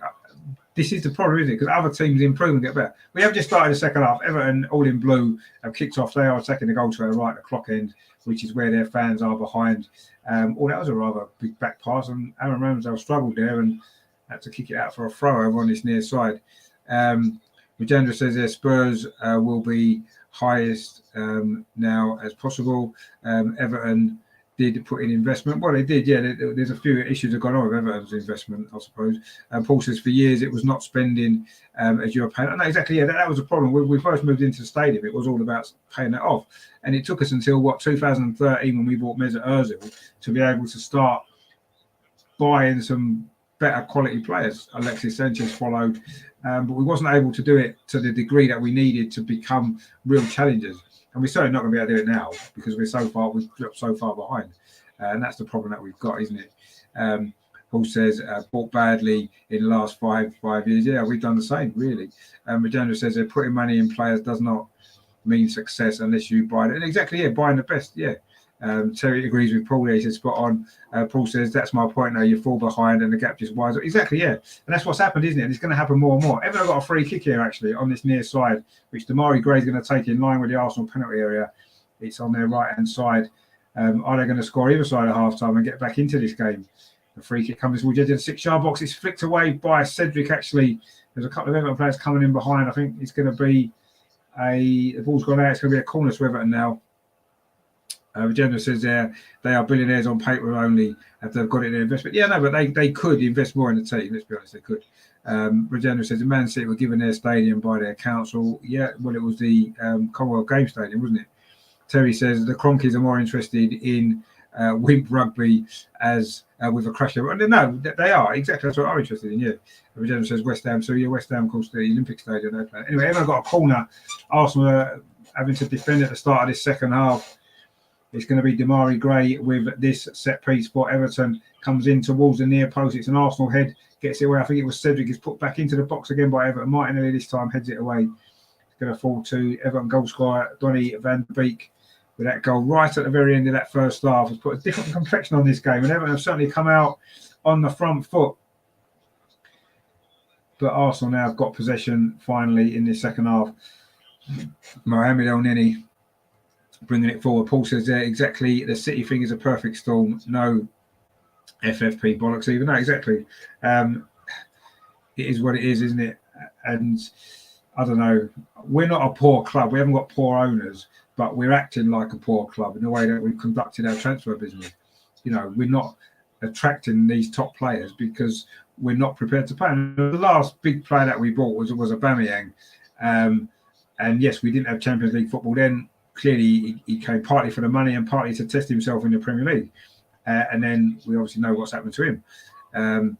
Kevin says, one thing, it's okay buying players, just don't sell the good players, aka a Saka club sniffing. If we're not competing at the top level, if we can't win trophies and we can't look as though we're going to compete for trophies and we're not in the Champions League, would you blame Saka for going to a club that got more ambition to match his own ambition for his career? You know, he wants to play at the top level. He deserves to play at the top level, the kid. You know, Smith Rowe as well. They're good enough players. They should be playing in the Champions League. They should be playing for teams that are challenging for honours. You know, and yes, they love Arsenal. They come from the academy, and that may mean that we can get away with them staying at the club a little bit longer than maybe other players that we bought. Martinelli, for example, he hasn't come through Arsenal's system. He may well be the one that leaves first when an offer comes in. You know, whereas Saka and Smith Rowe may be prepared to wait a little bit longer because they've got a deep love of the club. And that's the one thing we've got. But ultimately, I wouldn't blame either of them two if they decided in 2 or 3 years, if we're still in a similar position to what we are, not challenging for anything, not in the Champions League. If they did decide to go to a Manchester City, so good luck to them. Because if I was them in their position at their age, I'd do exactly the same thing. You know, and it's, you know, we've all dreamt of playing for Arsenal, haven't we? You know what I mean? But ultimately, you've got to think of your career, haven't you? You know, your career at international level, and you want to be the best possible player that you can be, the best possible career that you can have. And unfortunately, they might not get that. Kevin says they had the chance to play Champions League. Well, yeah, I mean, I don't necessarily blame Saka or Smith Rowe. It's not just about 2 players, is it? It's about the team, it's about the squad, it's about the manager. The club has had a great chance to get in the Champions League this season, and we've blown it. I 100% agree, we have blown it massively. You know, those 2 performances against Tottenham and Newcastle were just unacceptable for what was at stake. And yes, Saka and Smith Rowe were a part of that. Of course they were, you know, and they played in those games. You know, Smith Rowe started on Monday night. Saka played all the games. And yes, that they've got to take their share of the responsibility. But ultimately, it's, you know, it's what goes on around, isn't it? If we've got better players in the squad, we've got better players in the team, then the team at the club are going to be better, aren't they? We can't rely on those 2 all the time just to drag us through. They dragged us through for long enough, didn't they? A pair of them. And unfortunately, you know, that's the situation. I don't necessarily blame them. Yes, they've been a part of it, as everybody has. But ultimately, it's because the squad wasn't strengthened in January. We didn't buy enough experience last summer. And we haven't really got any top level players that we've brought in. We've got a couple of players that could well become top players. Martinelli, and I say Saka, Smith Rowe, Ødegaard possibly. They're still young. We need that experience in this squad. Unless we get that in the summer, unless we start getting some real quality, we're not going to get any further up the table than we are this season, are we? Granit Xhaka's done well on his near side. Almost won a corner actually from Mason Holgate, but it bounced off the corner flag and Everton can clear it away. The second half's been a little bit scrappy. Everton have had 1 or 2 brighter moments, but Arsenal was settling down into the second half now, following a bit of a slow start. Obviously, that goal just before half time probably had a little impact on the way the game was going. But Arsenal now getting back in it. Saka finds Ødegaard. Those 2 have linked up well, of course, haven't they, throughout the season, actually. And Terry says, also, how are we going to cope with 2 or 3 games a week next season? We struggle playing 1 game. Yeah, but I think the squad will be strengthened, the depth of the squad. I'm not necessarily saying what the quality is going to be. I do think we'll buy some players for the squad. You know, probably youngish players who can come in and fill the squad. Don't forget, in the Europa League, in the group stage, we will probably play a lot of the younger players anyway, because that's generally what we've done in the group stage of the Europa League. And it's only if we get through to the knockout stage later on that we would play a stronger team. So, but yeah, without a big influx of numbers, certainly we are very, very short of numbers, aren't we? Yes, we're short of quality as well. But are we going to fix both problems in one transfer window in the summer? Probably not. We just need to try to fix at least one of the problems. You know, do we go for a few quality signings but still be maybe short in depth, or do we go for a lot more less quality signings but fill the depth of the squad out? I think that's the choice that we've got this summer, actually. Or do we get 1 real big quality player and a few squad players? You know, there's a few options. But what we're not going to do is, you can almost guarantee what we're not going to do is we're not going to go out and buy 5 or 6 top quality players that we need to compete. We're not going to do that, are we? So that's what we need, but we're not going to do it. So that's irrelevant. We're going to go down one of the other routes, aren't we? Whatever that is, we'll have to wait and see. once the transfer window opens and we get going with it all. But yeah, I think that's where we are, unfortunately, with it. And yeah, we're just going to have to see what happens. But anyway, Tavares has just lashed an effort wide from the edge of the box. He did well, actually. It opened up for him. But again, he can't keep his shots down, can he, Tavares? You may well have the hardest shot in the club, but they're not the most accurate, are they? We've got a comment in the chat there from Hart, where he says, is it possible for us to make Champions League this year? Well, the only way it would have happened is if we win this game, which we are, but Tottenham would have to lose to Norwich, and they are currently 2-0 up against the team at the bottom of the league. So there was a very, very slim chance today, and that chance is now becoming virtually impossible because Norwich would need to score 3 goals. Even a draw for Tottenham wouldn't be enough due to goal difference. We've only got a +9 or +10 goal difference now over the course of a season. I mean, I'll have to check the records, but I can't remember last time we had a goal difference less than that. It'd be a long, long time ago. And that's another problem. Yes, we've won more games this year, but we've lost a lot more games more by heavier scores, haven't we? And, anyway, I'm just checking the goals. Brighton have equalised against West Ham. It's Veltman with that goal. So that game's now 1-1. Leicester have scored against Southampton. Maddison, his 17th goal of the season. Elsewhere, it's still Liverpool 1, Wolves 1, Man City 0, Aston Villa 1. Well, the title race is getting quite exciting, isn't it, in these last, 35 minutes or so of the season that remains. Man City currently would still win the league. Arsenal coming forward again inside a penalty. Eddie Nketiah tries to cut inside, but it's gone behind from a corner off Michael Keane. Terry says there, isn't above average youngsters what Arteta went for this season and then cleared most of them out. Well, yeah, I mean, exactly.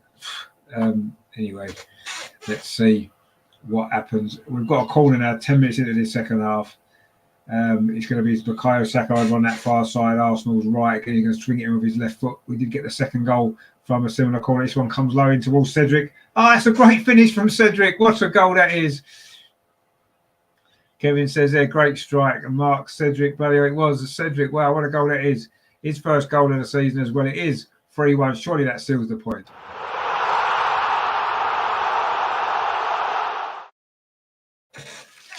Well, that's his second goal for Arsenal, isn't it? He got another. His first goal was a good goal against Norwich, actually, in that COVID season. That was a short corner from Bukayo Saka. So just about 12 yards out, it was great first time strike from Cedric into the top corner. It's a great finish that actually smashed it in front of the North Bank. It is 3-1. Regenda says 3-1 to the Arsenal. Paul says you all called it Friday. Yeah, everyone was saying 3-1, wasn't they? There is still 35 minutes to play yet, so there's plenty of time for that to change. But it is currently 3-1. Cedric, yeah, that's. I was going to say another assist for Saka. He didn't get the assist for the second goal, did he? Because it was flicked on at the near post. But it was another corner from Saka that's led to these 2 goals. And Everton's bright start to the second half has not produced anything for them. And we have gone and got 3. Mark C says Leeds have scored now at Brentford, so are Leeds going to save themselves? It's a Rafinha penalty for Leeds at Brentford to give them the lead 11 minutes into the second half. Burnley are still losing 1-0 at home to Newcastle. That was a penalty as well from Callum Wilson. So there's a bit of excitement in the relegation zone. There's still, the title hasn't yet been sorted out either way. It's still 1-1 at Anfield. Liverpool against Wolves. And it is Aston Villa winning 1-0 at the Etihad. What a strange 2 results there, but there's still plenty of time for that to change, of course. But it's looking as though Leeds may well be surviving. Arsenal coming forward again with Bukayo Saka down that far side. It's an opportunity for a 4th goal. Saka inside the penalty. Can he put it across to Martinelli? No, he can't. He's put it wide. Oh, I don't know if was that deflected. It was I think he was onside, Saka there, down that far side. It was a good run. Maybe he could have put it across. In fact, I think it was blocked, actually. It was good defending in the end. I think it was by Branthwaite there. I don't know whether Saka was going for goal or trying to roll it across. But anyway, Terry says there to Paul, are you the one on the show on Friday? Yes, indeed. He was, yeah, as he says, he was a great show that was as well. Kevin says, just seen City fans cry. That's a shame, isn't it? Anyway, we've got another corner now. Again, Bukayo Saka is going to take it over on that far side. Arsenal's right. It was good defending actually from Branthwaite there as Bukayo Saka got forward down that far side. It's going to be Saka now with that corner in towards the near post to get it headed out again by Dominic Calvert-Lewin. Everton can't clear it away. It's an opportunity in the box now for Gabriel, and Gabriel scored. It's 4-1. It's Gabriel with the goal, his 5th of the season, the highest scoring centre-back in the Premier League. Terry says 4-1. It is indeed 4-1. Another goal for Arsenal. Again, 2 quick goals in quick succession. This one from Gabriel.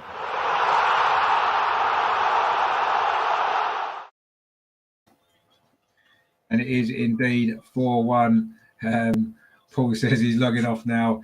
You never know. Stranger things have happened. Kevin says flying in. Yeah, again, as in the first half, 2 quick goals. That corner there was headed out by Calvert-Lewin, not very far. And it was Cedric with the ball in, actually. I think it was Cedric with the ball in. Was it Martinelli? It was Cedric. So he's got a goal and assist in the last 2 minutes. And Gabriel with a shot, actually. All his other goals this season have been headers. But it was a left foot drilled shot. Begovic got a touch to it, couldn't keep it out. It is 4-1. And I say that's 5 goals for Gabriel this season. In fact, it's going to VAR now because there may be an offside against Gabriel. It's Nketiah over on that far side. It might not be this goal might be disallowed, so maybe Paul needs to hang on a minute. Don't go yet because it might be disallowed. It has gone to VAR. It'd be funny if it was his shoulder that he's offside for, and it was a shoulder that we got a penalty for in that first half, wasn't it? Haven't really got a very good angle of that at this moment in time. They're saying Eddie Nketiah is miles offside, but I'm not sure how active he is in the play. Oh, he's onside. It's been given. He is onside. Gabriel has got his 5th goal of the season. 60 minutes played here at the Emirates. Arsenal 4, Everton 1. He was onside. It was Eddie Nketiah that was offside. Mark C says there 5 goals from centre back. No, it is. It's a very good return. He got an important goal, didn't he, recently against West Ham as well. Terry says there to Paul, nice to meet you, mate. Watched the show about 3 in the morning, was working and then out on the shandy. Sorry I missed it live. No, as long as you watched it back, it was a great show, actually. It was a really good show. Really enjoyed it. And hopefully we'll get Paul back on again very soon. Later on, maybe next season and stuff like that. We're doing some other shows, looking at other stuff as well. So yes, Arsenal now have sealed this victory here today. And yeah, Mark's right. It is a good return for a centre back. 5 goals. And yeah, he's going to be 3rd top scorer, isn't he? But anyway, it kind of sums up where we are, maybe. But a good finish actually from Gabriel with left foot. I say his other 4 goals have been with his head, which is how you'd maybe normally expect him to score. He did get 3 last season as well, Gabriel. You remember he had a lot of injuries last season, so we know he's going to pop up with some important goals. We've had a lot of goal scoring centre backs over the years, haven't we? Koscielny used to pop up with goals, didn't he? Important goals. Tony Adams, of course. Mertesacker got a few important goals. In fact, we did a show recently, didn't we? Looking at goal scoring centre backs for Arsenal in the wake of that West Ham game. And we went through quite a few then, some big goals from centre-backs for Arsenal over the years. Sambi Lokonga is going to be coming on actually now for Arsenal. He hasn't played for a while. It's going to be Granit Xhaka going off. A good performance again from Granit Xhaka. He's had a good season. He doesn't look very happy to be going off, but anyway, it's just to give Sambi Lokonga a run out, I'm sure. Granit Xhaka is getting a good round of applause actually, and he's done well, Granit Xhaka. Is he taking him off early due to some of the comments he made the other night after the game? Maybe. Not sure. Terry says that was a very good show and some great stories. Yeah, it was. Yeah, Paul was a great guest to have on, actually. And I say we will be definitely working with him again on the channel going forward as well. So, yeah, great stuff. This score update. Oh, it's looking bad for Burnley. Newcastle have gone 2-0 up. It's another goal from Callum Wilson there at Turf Moor. It's Burnley 0, Newcastle 2. Leeds are winning 1-0 as well. And if it stays like that, if Leeds win, Burnley would need to win. So they need to do an Everton and come back, but they've got a lot less time to do it. Of course, Everton were 2-0 down at half time in midweek and came back. So it's looking as though it's going to be Burnley dropping out of the Premier League. Maybe they shouldn't have got rid of Sean Dyche. Maybe should they? The results at the top of the table are still the same. Wolves are still drawing 1-1 against Liverpool. Man City are losing 1-0 to Aston Villa. And now Everton, it's Arsenal got a throw over on that far side. Rob Holding takes that, throws it back. And Tottenham have just got a third goal at Norwich.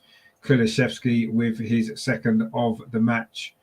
And that basically ends any, not that there was much doubt of who was getting that fourth place, but that just ends any small amount of doubt that there may well have been. So, yeah, that's that done and dusted.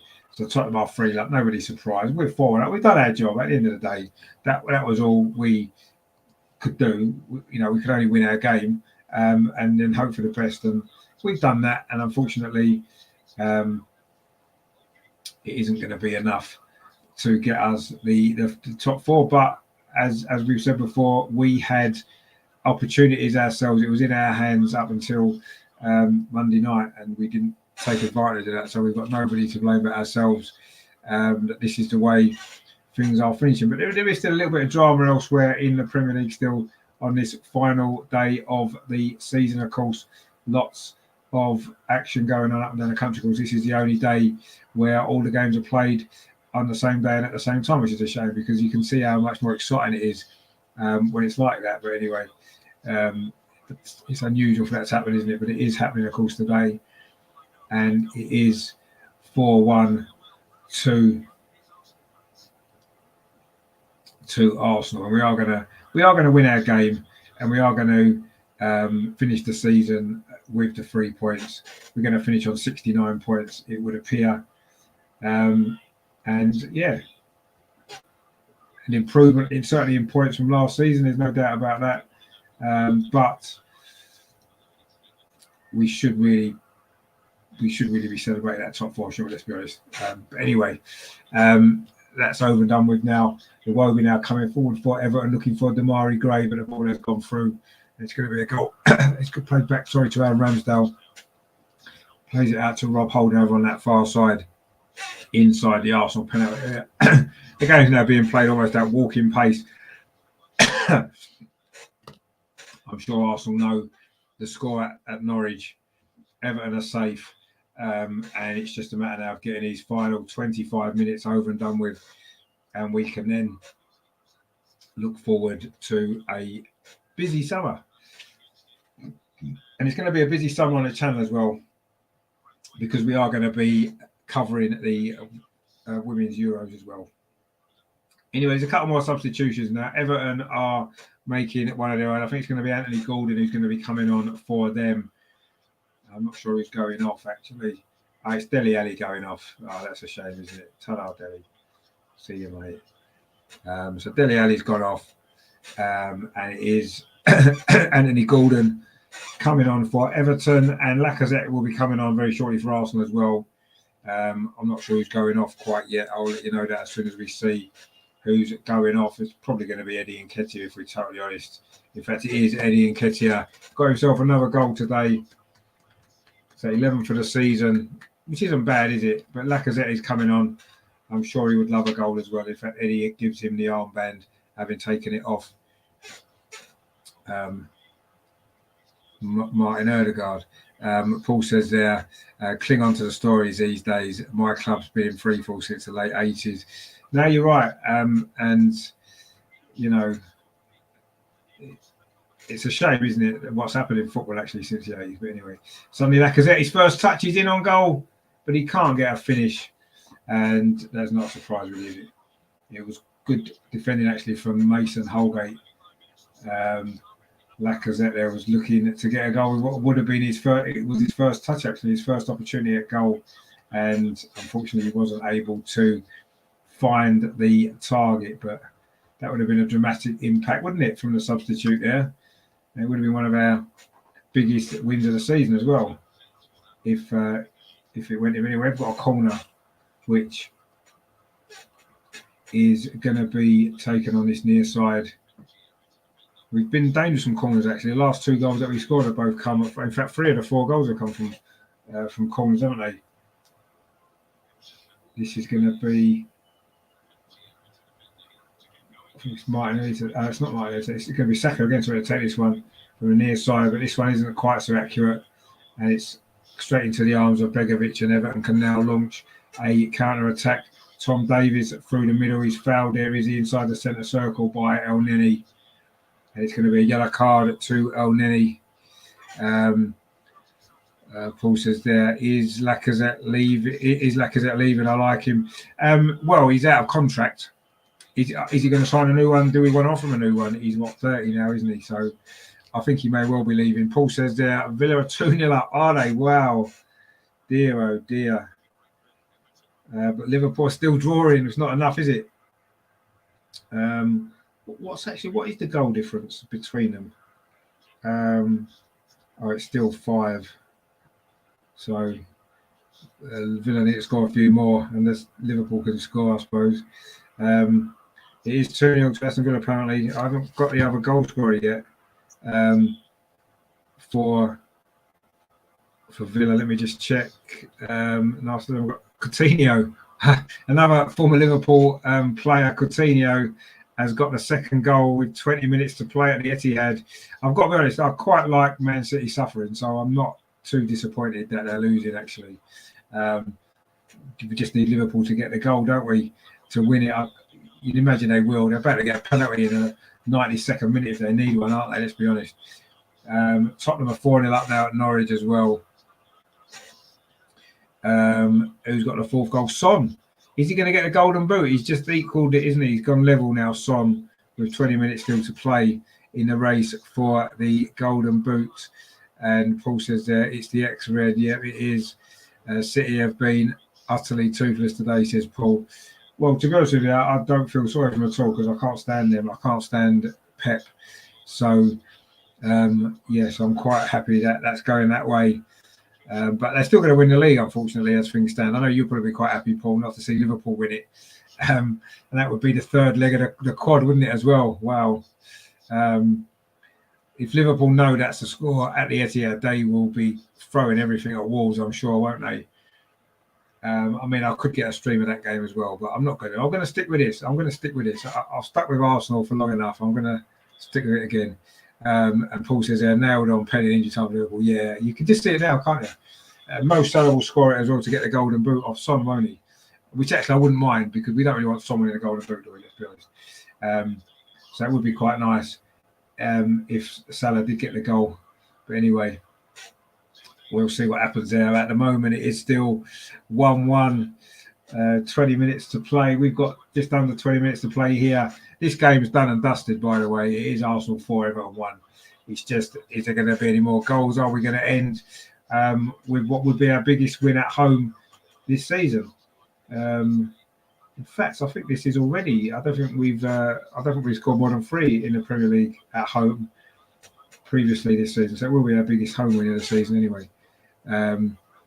Terry says there, it's hard to take when you see your lifelong club not showing the same commitments as yourself and other fans, but at least you do have your memories to cling on to. Now, we all do, don't we? It's the same for all of us, isn't it? We've only got memories, really, let's be honest. Paul says Cody will wipe someone out. He probably will, actually, seeing as he's a Scouser, isn't he? Is he not an Everton fan, though, Connor Cody? I know he's a Scouser. I'm sure he's an Everton fan, isn't he? Or maybe not. Maybe I've got that wrong. Anyway, we'll see what happens there. But it is still 1-1. The other scores there, just to update you again, still Brentford 0, Leeds 1. So Leeds would be safe. Brighton 1, West Ham 1, which would mean West Ham would finish 7th and not qualify for there'll be the Conference League. Chelsea 1, Watford 0. All Burnley have just pulled one back against Newcastle. It's Cornet with the goal there, 69th minute. They need 2 more, Burnley, as things stand, but they've got one of them back. Are they going to do an Everton? Wouldn't that be exciting? Leicester are 2-0 up. Vardy with the second goal there against Southampton. And elsewhere, we know the other scores. Liverpool 1, Wolves 1, City 0, Villa 2, and Norwich 0.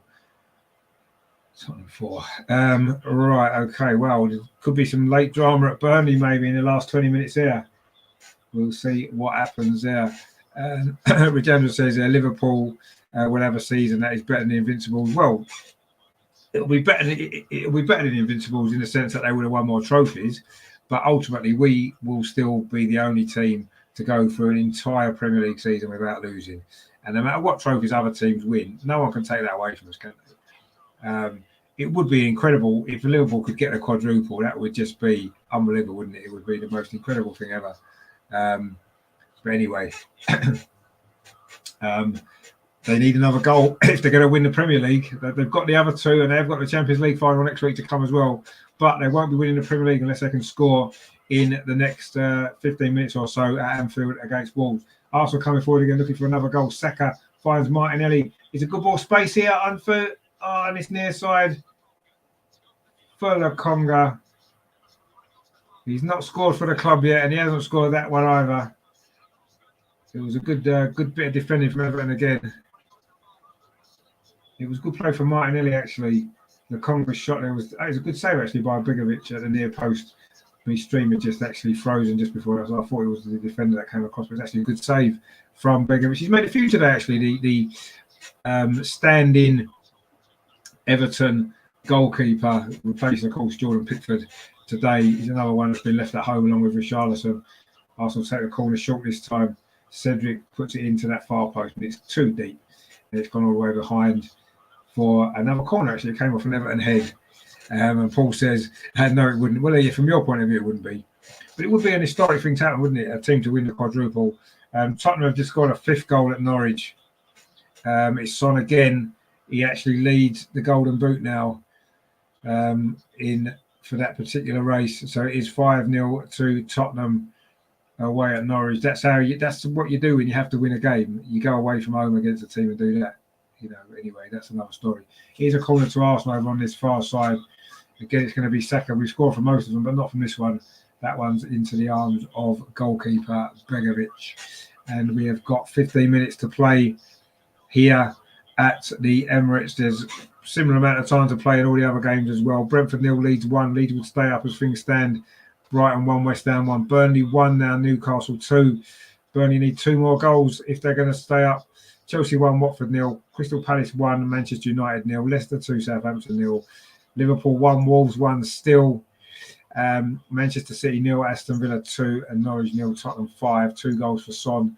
He's going to give him the Golden Boot, you would assume there, unless there's some drama elsewhere. If Salah can get a goal for Liverpool. Paul says there, City pulled one back. Oh, it's going to be interesting, isn't it? It is going to be interesting. But, of course, if City draw and Liverpool win, Liverpool still win the league, don't they? So City basically will need 2 more goals to win that game, because a draw won't be enough, will it? Because they're 1.2. Yeah, if Liverpool win, that is, of course, if Liverpool win. At the moment, they're only drawing. So there's still some late drama to come. Arsenal now coming forward again. Bukayo Saka finds Martinelli. Arsenal enjoying themselves in this game now. Tavares, but that doesn't lead anywhere. It's gone out for a throw over on that far side to Arsenal. But Arsenal actually playing some good football. Everton are making another substitution. It's going to be young Isaac Price coming on for them. A teenager from their academy. I believe this will be his Premier League debut for this young player. Frank Lampard just giving him some instructions. And Arsenal making a substitution as well. I think it's going to be Saka going off. He's had a good season, Saka, hasn't he? He played an important part in 2 of the goals. It was his corners, and it is Saka going off. A great season for him, and a decent game today as well. He was at the heart of most good things, as indeed he has been. It is going to be Nicolas Pepe coming on for Arsenal in these last 13 minutes. Could be Nicolas Pepe's final appearance for Arsenal as well. Of course, speculation he may be leaving. Paul says there, high hopes for this lad Price. Oh, we'll see what he's like. I believe it's his Premier League debut. He's just about to come on now. He's replacing Tom Davies in midfield for Everton. Terry says there, wow, Arteta give Saka a rest in the last game of the season. Yeah, well, he's done his job, hasn't he? Yeah, he's finally getting a rest. Man City did put a goal back. It's Gundogan in the 76th minute, so there could well be some drama there. Oh, Paul's just said 2-2 City. Well, I wouldn't say we're surprised. Obviously, Paul will be happy about that. But again, if Liverpool win, 2-2 is not enough, is it? But it looks like they're going to come back and win. They're going to do an Everton, actually, aren't they? He come back from 2-0 down. See, some teams can do that, can't they? Lots of teams can do that. Unfortunately, there's one team that can't come back from being behind ever. Anyway, Arsenal coming forward again now. Martin Odegaard, we're going to get his 5th goal. Lacazette with the effort, curls it around, but it's gone wide of that far post and behind for a goal kick to Everton. Lacazette could be his last appearance today, couldn't it? Could be a few players' last appearance for Arsenal, actually. That shot there goes wide. Is there going to be some real late drama in the title race? We're into coming up to the last 10 minutes of the season. I suppose the way the season's gone, it's been that sort of season, hasn't it, where you wouldn't have expected anything less than late drama. Leicester, it's now 3-1 Leicester against Southampton. Ward-Prowse with a penalty for Southampton, and Jose Perez with the 3rd goal for Leicester. Brighton are now beating West Ham as well. It's gross with that goal. West Ham are going to be finishing 7th and will have to settle for the Conference League. It is going to be Manchester United in the Europa League, despite the fact they are losing 1-0 against Crystal Palace. That early goal from Wilfried Zaha in the first half is looking like it's going to be there. Brentford have just equalised against Leeds. Canos with that goal. Wow. That means Burnley needs one more goal against Newcastle and Burnley will stay up on goal difference. What an exciting finish to the season. Not in this game. This game's done and dusted now. Arsenal are just knocking the ball around for fun, enjoying themselves out there. All the drama is elsewhere. And yeah, well, it is 2-2. Rodri with that goal. City scored twice in 2 minutes. It's 2-2. Remember, though, if Liverpool win and it stays like that, Man City would still... Liverpool would win the title, sorry. The Arsenal fans are celebrating in the clock end as though we've won the league, which is quite nice to see, even though we haven't, obviously. And we're not even getting any good news from Norwich either, because Tottenham are 5-0 up and 2, which puts him in control of the Golden Boot. Paul says there, Leeds 1-1. Burnley, come on, send the Yorkshire Buttes down. Well, yes, Burnley need one more goal. There is drama at the end of this season, actually, to be fair. It's going to be an exciting finish, isn't it? In these last 10 minutes. It is going to be an exciting last few minutes. Mark says there, Rich, are you going to do another show in the next week or so, looking back on our season? Yeah, I will be, yeah. I'll be doing that probably Tuesday. I'll have a chat to the guys. We'll do a season review, looking back on the good, bad and the ugly of the season. And we'll see what we do with that. But yeah, it'll probably be Tuesday. I will put it out I'll advertise it on Twitter and YouTube and stuff. So yeah, we'll probably do that Tuesday, a season review. And then I'll probably have a week or so off. And then Mark says a Tuesday club. Exactly, a Tuesday club review of the season we'll do. Paul says 3-2 to City. Is it really? Well, it's not quite the Aguero moment, is it? But anyway, looks like City may well be winning the league then. Villa's glory and Steven Gerrard trying to win the league. You can't even win the league for Liverpool and didn't play for him anymore, can he, Steven Gerrard? You've got to feel a bit sorry for him. Anyway, cross comes in from Cedric over on that far side, headed away by Bramthwaite, not very far. Nicolas Pepe, he's going to kick the ball in his ear over on that far side. Cuts back in onto his left foot. There's a surprise. Martin Odegaard, just inside the penalty area. It is a goal for Arsenal. It's 5-1. It's Martin Odegaard with the goal. Arsenal, the goals are flying in on the last day of the season. We haven't scored 5 at home under Mikel Arteta previously, but we have now. Martin Odegaard with that goal.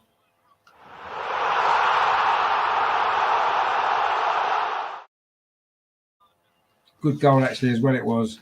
Just inside the penalty area, he showed some nice feet. Pepe, it was involved earlier on in that move as well.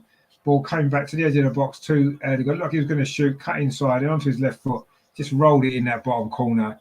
That was a lovely, lovely goal from Martin Odegaard there on his left foot there. Used the defender as a shield and just rolled it in. Terry says, glad City score. I'm not. I can't stand Man City. I want nothing but bad things happen to them. So I'm not glad that they've scored. But they have scored and they are probably now going to win the league. It is 3-2 to Manchester City. It's Gundogan again. They've scored 3 goals in 5 minutes, Manchester City, to turn that game around. There's still time for Villa. There is still time for Villa, but it might not have mattered anyway because Liverpool aren't winning. The drama now is going to be at the bottom. Everton fans are celebrating the fact that Man City are winning, which means Liverpool don't win the league. So it's a bit of a party atmosphere currently at the Emirates. Everton fans are celebrating. They've stayed up. Looks as though Liverpool aren't going to win the league. And Arsenal are winning 5-1. So it's a day of celebrations at the Emirates at the moment. Kevin says their checkbook Team City bad. Well, yeah, it's not just that. I just can't stand them. I can't stand their fans. I can't stand anything about them. So I don't really want to see them win the league. I'd much rather see Liverpool win it. I know Paul will be upset. But Liverpool are a proper football club, aren't they? Let's be honest. Even though they got asthma drugs to cheat. But anyway, that's another matter. But it is 3-2 to Manchester City anyway. We are closing into the final few minutes of the season. The drama is still going to be at the bottom. Burnley need a goal against Newcastle. Calvert-Lewin has just missed a chance for Everton as well. If Burnley get a draw, let's remember at the moment, Brentford and Leeds is 1-1. If Burnley draw, then Burnley will survive. And if they don't, if Burnley lose, they go down as things stand. Although another goal for Brentford would... Arsenal fans are sort of celebrating as well. I'm not quite sure why Arsenal fans will be celebrating City winning the league. But anyway, there must be another reason for it. I'd hope so anyway. But anyway, we're certainly not celebrating what's happening at Carrow Road because it is Norwich 0, Tottenham 5. Arsenal coming forward again, looking for more goals, actually. This would be our biggest win. Well, it's already our biggest win at home. Paul says Liverpool are winning now. Are they really? Oh, my God. That's like after the horse has bolted, isn't it, to a certain degree? I mean, it was always out of their hands anyway. If City won. Arsenal going to get another goal, are they? Martinelli into a tight angle. No, he's run out of space there. Mark C says, Arsenal City letting Gundogan go in the summer. I wouldn't mind taking him. We're not going to get Gundogan, are we? Let's be honest. And Regenda says, we have scored 5-1. Yeah, we've scored. It's 5-1. Yeah, we know it's 5-1. We've got that on the screen. It was Erdogan, of course, to that latest goal. And Lacazette's just fired one wide from the edge of the penalty area as well, looking to go out on a high. Now, I don't know about you guys, right? I've got the BBC app, right, on my phone. I'm sure all you guys have as well. And they changed it recently, and it's absolutely shit. Absolutely shit.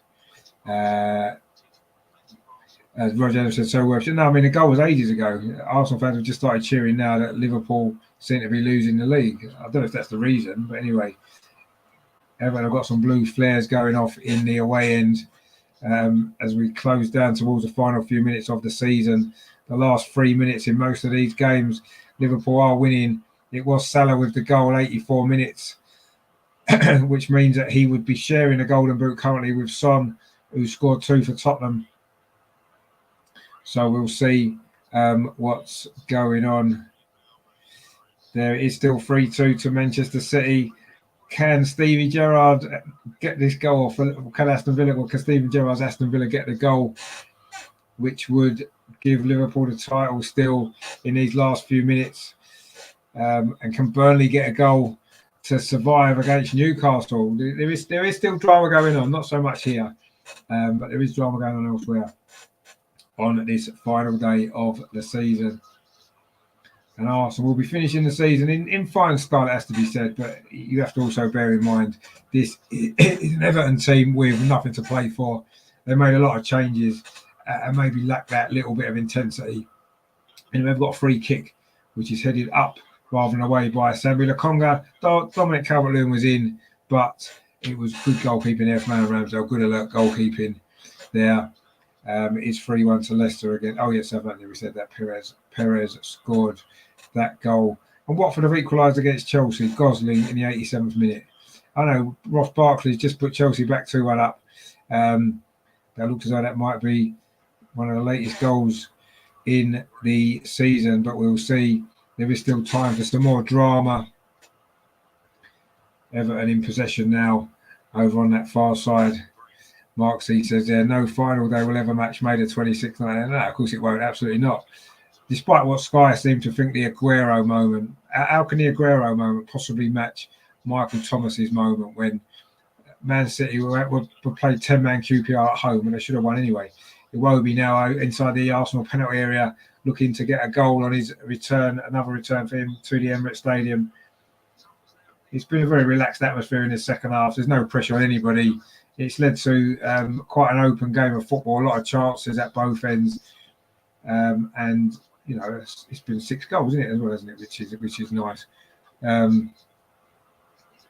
The general says it's been a long time since we've won like this. Yeah, no, it has been. Yeah, I said we haven't won at home 5-1, have we? For a long time, actually.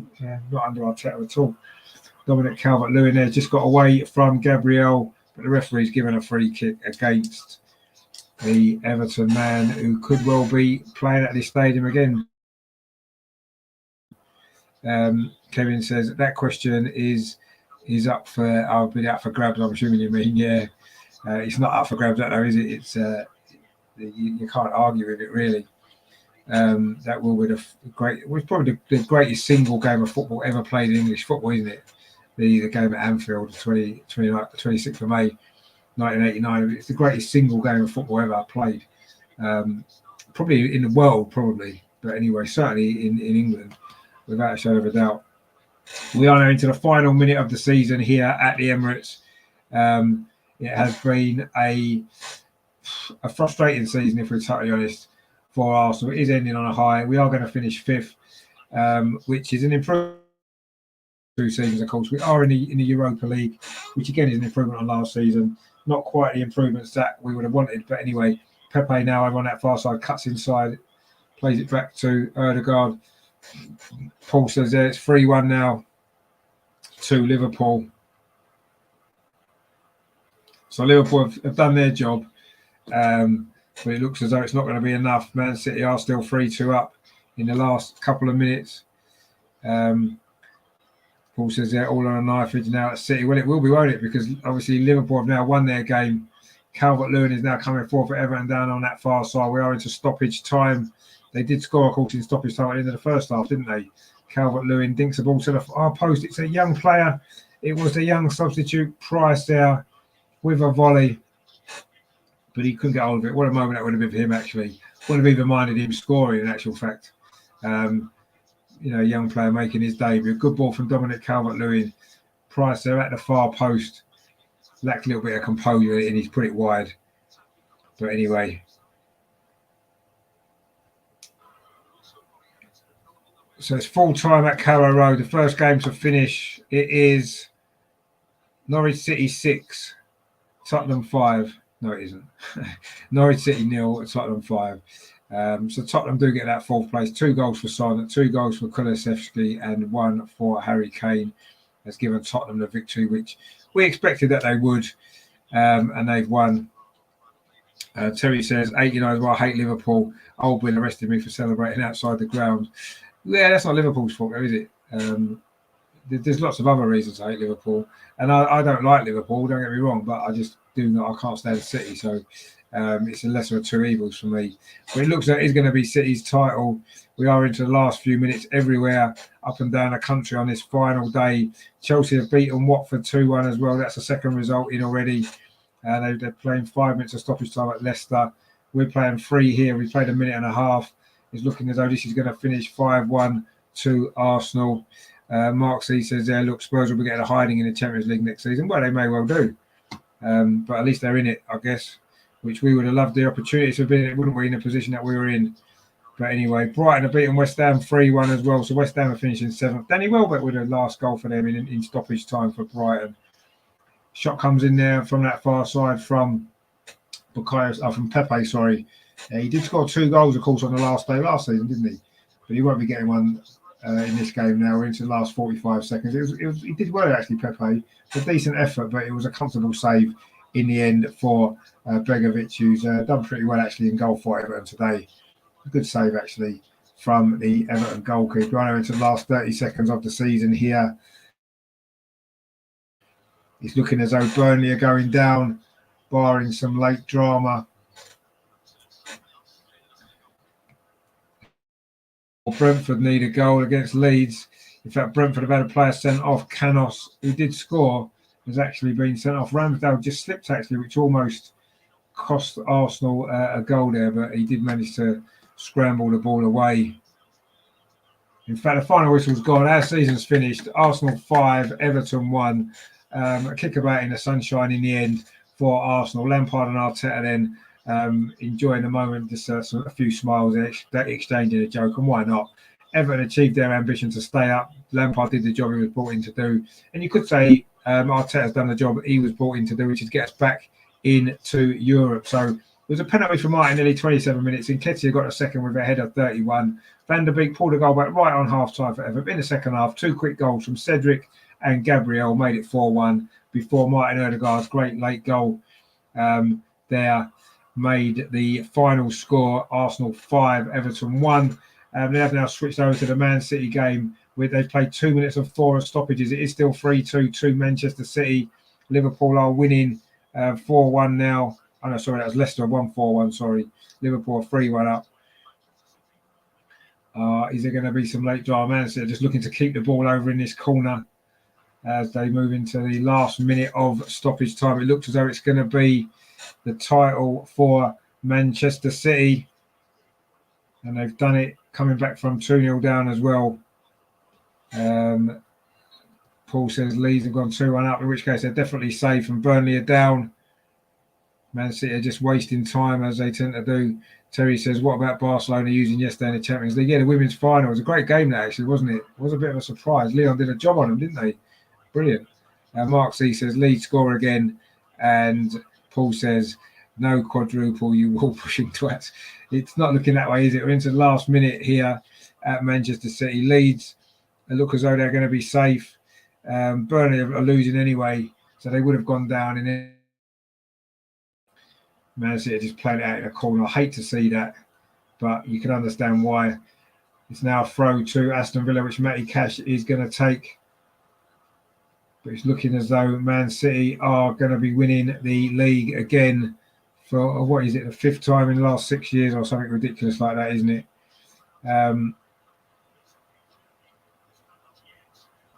Gabriel Jesus is in possession for Manchester City, just gaining that corner flag.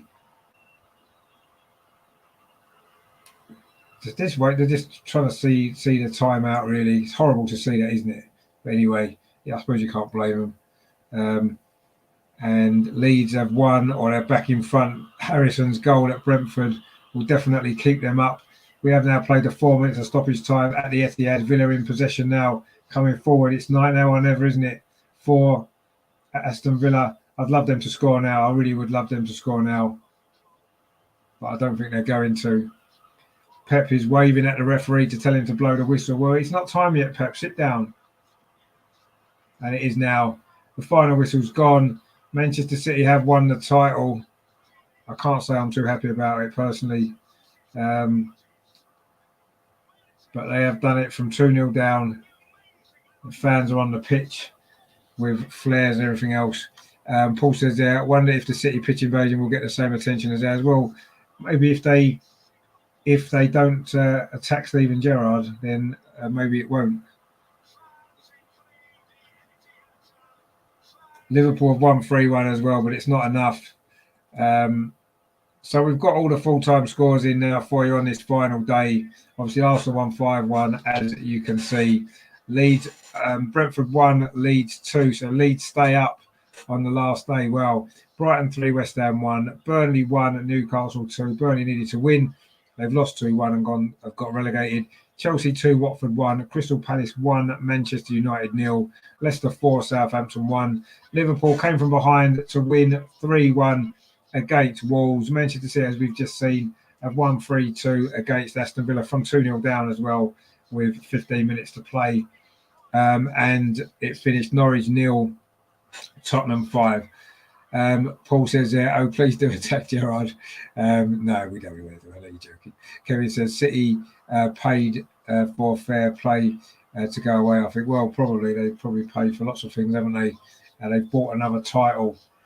And Liverpool will finish second. So the final table then, we'll just run through it for you. So Manchester City then, 93 points from 38 games. Liverpool, 92 from 38. Chelsea finished third with 74 from 38. Tottenham fourth, 71 from 38. Arsenal's fifth, 69 from 38. Manchester United finished sixth, 58 points for them. West Ham finished seventh on 56 points. Then it's Leicester finished eighth on 52. Brighton ninth on 51. Wolves 10th on 51. Newcastle 11th on 49. Crystal Palace 12th on 48. Lost less games than Arsenal, by the way. Brentford finished 13th in their first season in the Premier League on 46. Aston Villa finished 14th on 45. Southampton 15th on 40. Everton 39 finished 16th with 39. Leeds finished 17th on 38. It's Burnley who go down. They finished with 35. And the bottom two, Watford finished with 23 and Norwich on 22. So that is the 2021-2022 Premier League season over and done with. All we've got left now is the Champions League final, of course, next week. Liverpool against Real Madrid in that one. Terry says their City winning the league today will feel a lot better when you're chomping on your Yorkie bar. It won't do, because I don't like City. I personally would rather Liverpool had won it. That's my personal feelings. I know not everyone's the same. I just hate everything about Manchester City. And yeah, so I'm a little bit disappointed that they've won the league again, but there you go. It is what it is. We're not surprised, are we, by what's happened in our game today and what happened in the Tottenham game either. Tottenham won 5-0. No one's surprised about that. We finished fifth. We blew it, didn't we, in the last week or so. We had a great opportunity and we didn't take it. That may well come back to haunt us later on when it comes to transfers, when it comes to, the finances of the club and all these kind of stuff, to rebuild and stuff like that. So, yeah, disappointing. But we finished the season in style anyway with this 5-1 victory, of course, against Everton today. Vijendra says here we need to get another 20 more points to catch up with. Yeah, we do. At least 20, a bit more than 20 actually, if we're honest. But anyway, I don't know where they're going to come from, to be honest. But anyway, Paul says need to get under that hate for City. Defo is showing that. I reckon it's similar to my irrational hatred of Villa. I mean, we can talk about your irrational hatred of Villa. My hatred of Man City isn't irrational. There's plenty of reasons why, which, yeah, I'll certainly go into that at some point, I'm sure. So, yeah, it was definitely the lesser of two evils for me for Liverpool to have won the league. But anyway, they didn't, which means they can't do the quadruple, which I guess means that our invincible season still stands ahead of anything else anybody's ever done. So I suppose that's a good way to look at it, and maybe I need to look at it like that for the time being. But yeah, going back to Arsenal, of course, we blew our chance, didn't we? On Monday night. And before that, the game against Tottenham as well. Other defeats as well. I just look at it, 13 league defeats. 7 teams lost less games than us this season, including 3 teams that finished below us. Manchester United lost 12, Brighton lost 11, and Crystal Palace lost 12. They all finished below us. Plus, of course, the top 3 or the top 4 as well all lost less games than us. So, yes, we got more points than last season. We won more games, 22. Only the top 2 won more than that. Chelsea won 21, Tottenham won 22 as well. But ultimately, if you lose, we ended up with a plus 13 goal difference, mainly thanks to today's result. I still think we're miles and miles away from where we need to be. We're 2.5 years into this manager and we haven't really progressed. We finished 5th with 70 points the season before Arteta came in. The last full season before he came in. So, I don't know. But we're back in Europe, and that's the main thing, I suppose. That's the consolation. It is a consolation as well, because obviously we should have been top 4. But maybe it's a blessing in disguise. We're probably only really ready for the Europa League anyway. Gives us an opportunity to be back in that competition. We've done well in the Europa League, haven't we? Let's be honest. We've reached 2 semi-finals, a final. So let's hope we can go and maybe win the Europa League. Maybe that's our way back into the Champions League next season. I think the top 4 could be difficult. We'll see what the summer brings us. But anyway, the general says our first 3 games and the 3 games before Chelsea. Well, no, I mean, what you can't afford to do is you can't afford to lose 3 games in a row twice in a season and hope to get anywhere.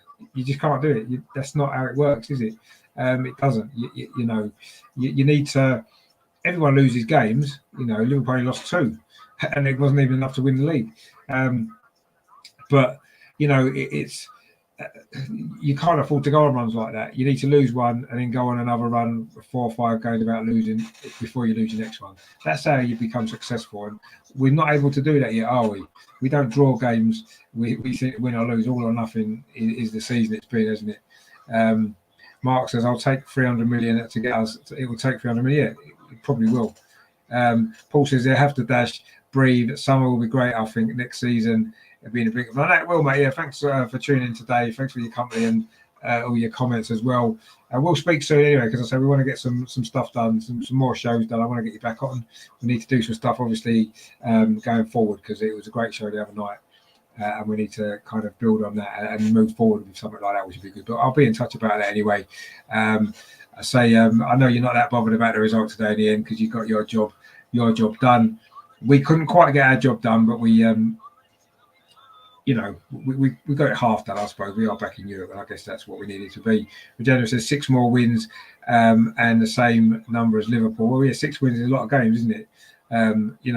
We're looking at turning 6 of those defeats into wins, which, we've lost a lot of stupid games. Those 3 you mentioned, Crystal Palace, Brighton and Southampton, we wouldn't have needed a lot more to have won those games, really, I suppose.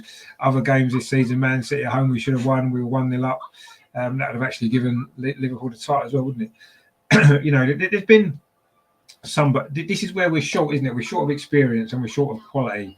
And the only way we turn those 6 defeats into 6 wins next season is with the right recruitment in the summer. And I don't think we're going to buy enough good players to do that, personally.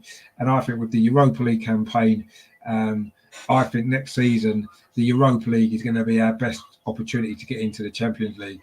I think we're going to be battling again in the top 6, between 4th and 6th. That's where we're going to be next season, I think, unless we have an amazing transfer window. We bring in 3 or 4 experienced players. We bring in 4 or 5 squad players. Then we may be able to compete in the top 4 next season. Otherwise, I think we're going to be doing the same again next year. We're going to be battling for those 4th, 5th, or 6th place. But we've got the Europa League. Let's try and win that. And we're back in the Champions League anyway. Regina says that is what I look for, progress for next season. Well, yeah, some progress. Obviously, that's what we want. Kevin says, cheers, Richard. Thanks for kindness over the season. Here you again next season. Yeah, cheers, mate. We are back on Tuesday for the season review. If you're free to join us for that, would be great. Otherwise, yeah, we'll speak very soon. I'll be doing some Euro stuff in the summer as well. The Women's Euro, covering that, going to a few games as well. Terry says, great show, Richard, again today, mate. As always, looking forward to a break, to be fair. Yeah, can only take so much of Arteta. Give a big thank you to Mrs. B for letting you entertain us all these hours you put in. No problem at all. I'm sure we will speak again very soon. I say I'm doing a show Tuesday, looking back on the season. So, and then I'll have a break for a week or so, and then we'll be back for the Euros. Build up to the Euro. Do a few shows on that. Some of the England warm-up games for the Women's Euros. But Denver says we will, and we'll have more experienced players. Well, let's hope so. We need to, don't we? Terry says, take care, Paul. Nice to meet you, mate. Yeah, indeed. Yeah, take care, Paul. Indeed, we will speak very soon. We'll get you back on the channel. So that's it then. A dramatic last day in many ways. Not maybe in the way that we would have liked. We'd have liked a bit more drama at Carrow Road, a last-minute winner for Norwich, but unfortunately it wasn't to be. But we did our job, all we could do, which was win our game. In the end, we won it quite comfortably. It was quite a relaxed game in the second half, not with much intensity. It was a kick about in the sunshine, was it? Let's be honest. But we did get the job done. It did finish Arsenal 5, Everton 0. It was a good start. We started quite brightly, but it was a rather soft penalty, a handball against Alexi Iwobi on his return to the Emirates. Martinelli shot, and then it was Martinelli himself who took the penalty. He sent Asmir Begovic the wrong way to give us a 1-0 lead. We got the second goal soon after, a corner from Bukayo Saka from the right-hand side, flicked on by Martinelli at the near post. Nketiah came in to finish from close range with a header to make it 2-0. We looked totally in control, actually, but right on half-time, Everton pulled a goal back, some poor defending. Calvert-Lewin's cross from the right was tapped home by substitute Donny van der Beek to make it 2-1. Everton came out the second half, looked a little bit more dangerous, had 1 or 2 opportunities, but we got the third goal. It was a good goal as well from... I think the third one was the third one Cedric's. I'm losing track of the goals, actually. Yeah, it was. Yeah, the third goal was Cedric. It was a short corner play to the box and he smashed it in. A great finish that was. Then Gabriel made it 4-1. Again, it was a corner, only half cleared. The ball came back in from Cedric and Gabriel slotted in with his left foot, funnily enough. Great finish past the goalkeeper, Begovic, to make it 4-1. And then near the end, Martin Odegaard popped up with a great goal, actually. Nicolas Pepe had come on, set him up. He got inside the penalty area, showed nice feet, and rolled a shot into the far corner with his left foot to make it 5-1 and finish the season on a high. Does it make up for the last 2 results? No. But we finished 5th. We're in the Europa League. Let's see what the summer brings. Terry says, Richard, are you doing any shows during close season other than the Women's Euros? Yeah, probably will be. I might look at doing a few sort of archive shows, maybe from some looking back on a few great moments from history. Perhaps we'll see. I want to have a week or so off anyway, because it's been a long season. Done a lot of shows this season. There's been a lot of interaction on the channel, which has been good. The channel has grown a lot this season, actually, which has been great. So I'm grateful to everybody for getting involved and joining me along the journey. We're almost at 1,000 subscribers as well. What a journey it's been. So thank you to everybody. And yeah, hopefully the Euros may well in the summer may take us over that line. It's been a bit of a struggle from 900 to 1,000, but we're getting there. But yeah, we'll have some more shows. But Jenna says we need another midfielder like Partey. We also need another 30 more goals, so more big wins. The best defence is a strong attack. Yeah, I mean, it sounds great, Regenza, on paper, but have we got the money to do that? That's the problem, is it? Are we going to spend that money?